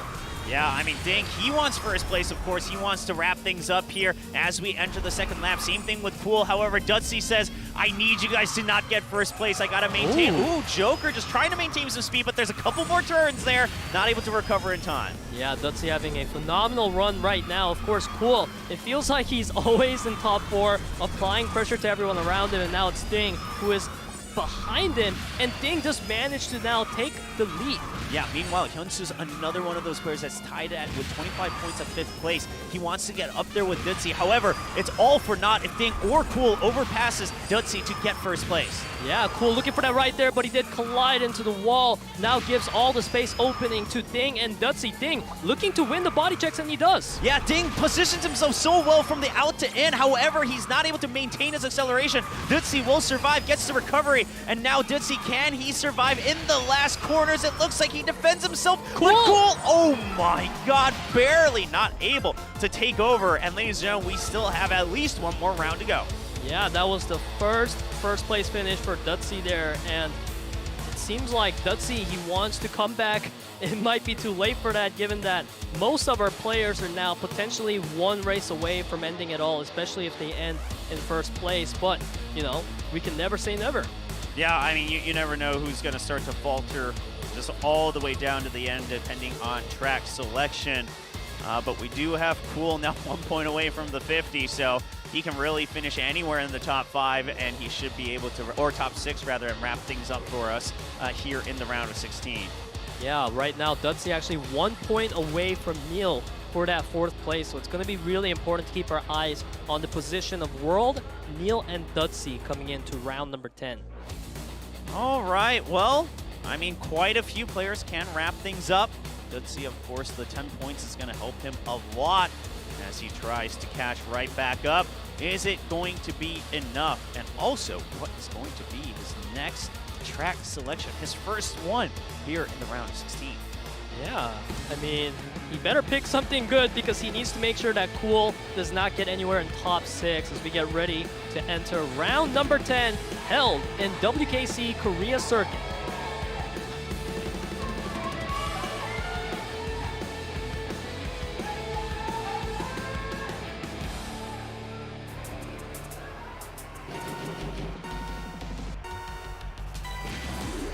And we're off here on Korea Circuit. Now the big question is Duzzi, can he finish ahead of NEAL? Because then, even if the race ends, he should be able to overtake him into the top 4, go on to the winner's match, and push NEAL down to the loser's match. Yeah, in fact, speaking of, Duzzi right now fighting for top 2 with HyunSu. Absolutely the position he wants to be in, but NEAL and World, they're not going to give in that easily. They're in top 4 now.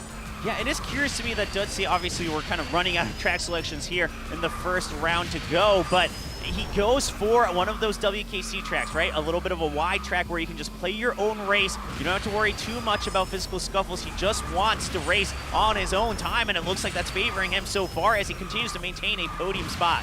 Yeah, that's really paying off for him so far. HyunSu being that second place is not going to really worry him too much. He just needs to make sure that he is staying ahead of NEAL and World.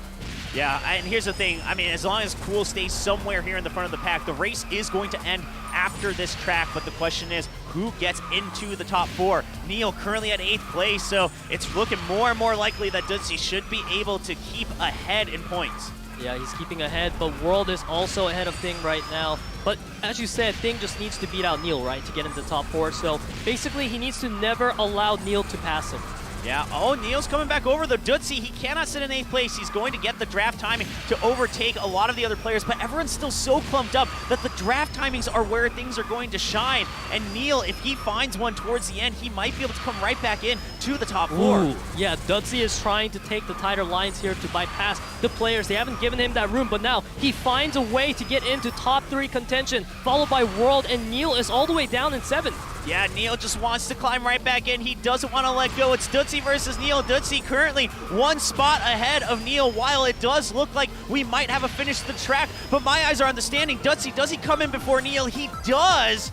He's going to get 1 point and actually tie up with NEAL. Meanwhile, it does look like we might have a finish here. Yeah, Ding finished at 2nd place. So the round of 16, match 1 does end, but what does the top 4 look like? I think we might have a tiebreaker coming up. Oh man, a tiebreaker between NEAL and Duzzi. That is super exciting to me, especially the fact that Duzzi, the player that we highlighted as the underdog, is able to perform so well here is super huge to me.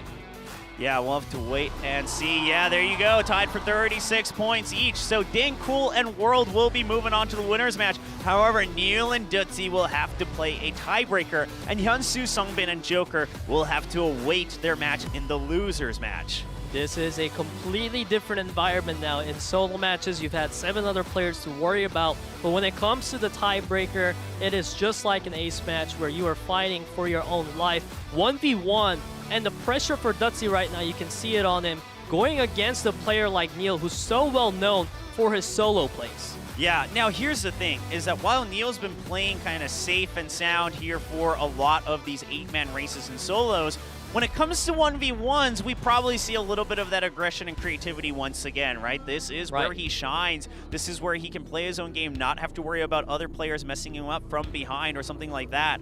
So I'm curious to see, you know, does he try to throw Duzzi off his own game, or does he just say, you know what, no, I'm confident in pure skill that I'm ahead of Duzzi. I'm not going to take any risks. That's the big question. Both players look absolutely focused right now. Their eyes are unwavering, just stuck, glued to the PC screen. You can see them really trying to get a hold of their mental fortitude, because all is gonna be dependent on who wins this tiebreaker between NEAL and Duzzi in Village Boom Hill Tunnel.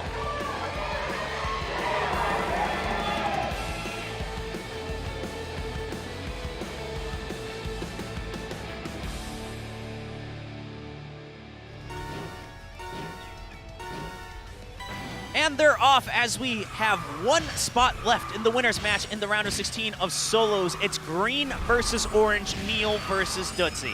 The one thing you have to keep in mind about NEAL is that he's always great with timing his draft, so even when he's behind, it really doesn't mean much. Duzzi would need to build a much bigger lead.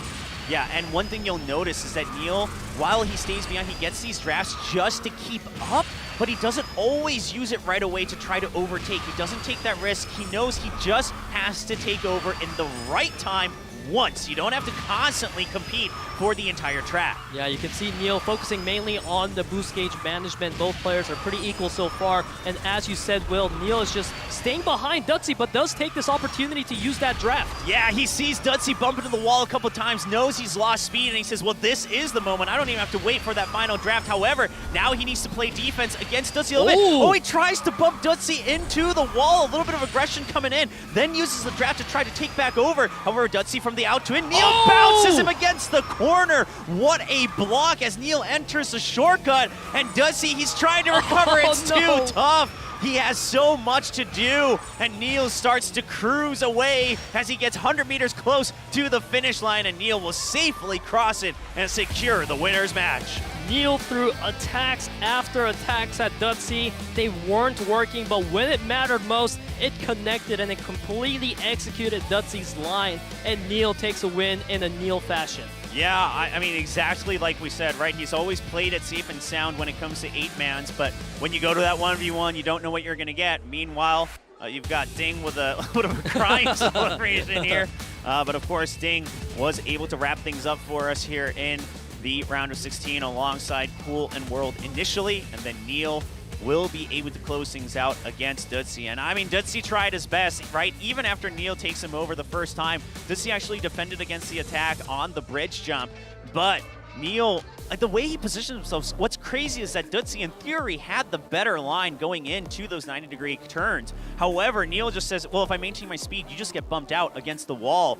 And that's the crazy thing about NEAL, is that he's so good in both the mind games, the physical games, and of course, just the pure racing skill.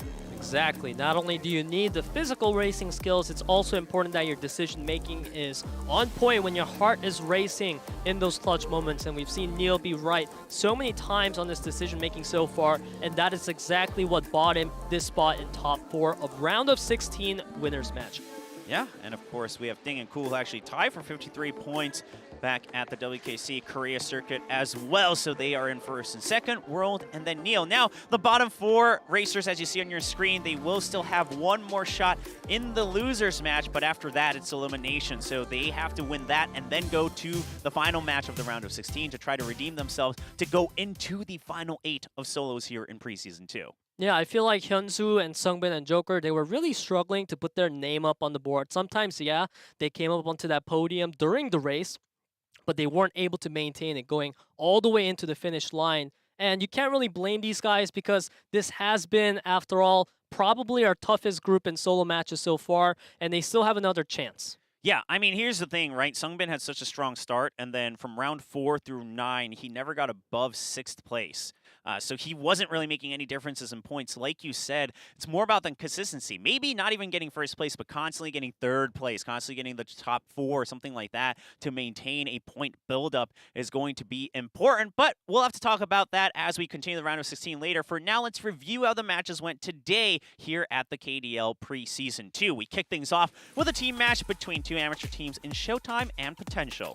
Potential was able to take speed there in 3-1 in item. They did struggle a little bit, but of course an ace match. We did see Summer finally getting redemption on that ace match, picking up his first win of Preseason 2. Yeah, and that was a long time coming, right? Always had these ace matches against some of the bigger players where Summer, the nerves get to him, the pressure gets to him, he's making some mistakes. He finally redeems himself. Not the cleanest race, but you could still see that the focus was there. He's starting to grow and really fulfill his role as that ace that Potential wants. And of course, the item matches, it didn't quite go their way, but we still saw some shining moments for Banana. Now, the next match we had today was Sensation versus Seraphic, and Sensation continued to show more promise here in Preseason 2. Yep, Sensation looks clean as ever in speed against the amateur teams. Item, maybe they need to work on that a little bit, but who cares when you have Hojin being phenomenal at these ace matches. Yeah, I mean, he's really starting to come back into form, and that's the crazy thing about this guy. He's played across so many years in metas, and he's still trying to vie for a spot in the top rankings. Now, after those team matches so far, of course, we have teams like Live Sandbox and Kwangdong Freaks who didn't play today maintain their 4-win streak alongside Seongnam Rocks with 3. But at the bottom, now we see Sensation trying to break away, get into the top 4, contest Aura, and Potential maybe saying, hey, we're not quite out of the picture just yet. Yeah, exactly as you put it. The closest matchup is going to be between Sensation and Aura for sure, trying to get that 4th place spot. But Potential now being that kind of wild goose of the group. You don't know what's going to happen with them. What's their potential? Yeah, I mean, we'll have to wait to find out. Meanwhile, solo matches, we just had our first match of the round of 16. So you see Cool, World, Thing, and Neal, not necessarily in that order, but they make it onto the winners match. The other 4 will have to await the losers match, and we still have another set of 8 players in the round of 16. They will be playing tomorrow, representing players like Luning, Jung, even Hojun coming as well, and of course, some insane team matches tomorrow. Right, these matches will be held on Sunday on 6 p.m. KST, Seongnam Rocks versus Aura, and then Live Sandbox versus Kwangdong Freaks. That is a traditional rivalry matchup. Yeah, I mean, basically the top 4 of the team so far, so don't miss it, ladies and gentlemen. That's it for today here at the KDL Preseason 2. We'll see you tomorrow, same time, same place. Take me downtown, we can see the lights. Yeah, say it out loud, say that I'm your type. Can I make sure we're living out?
I've been hunted, I've been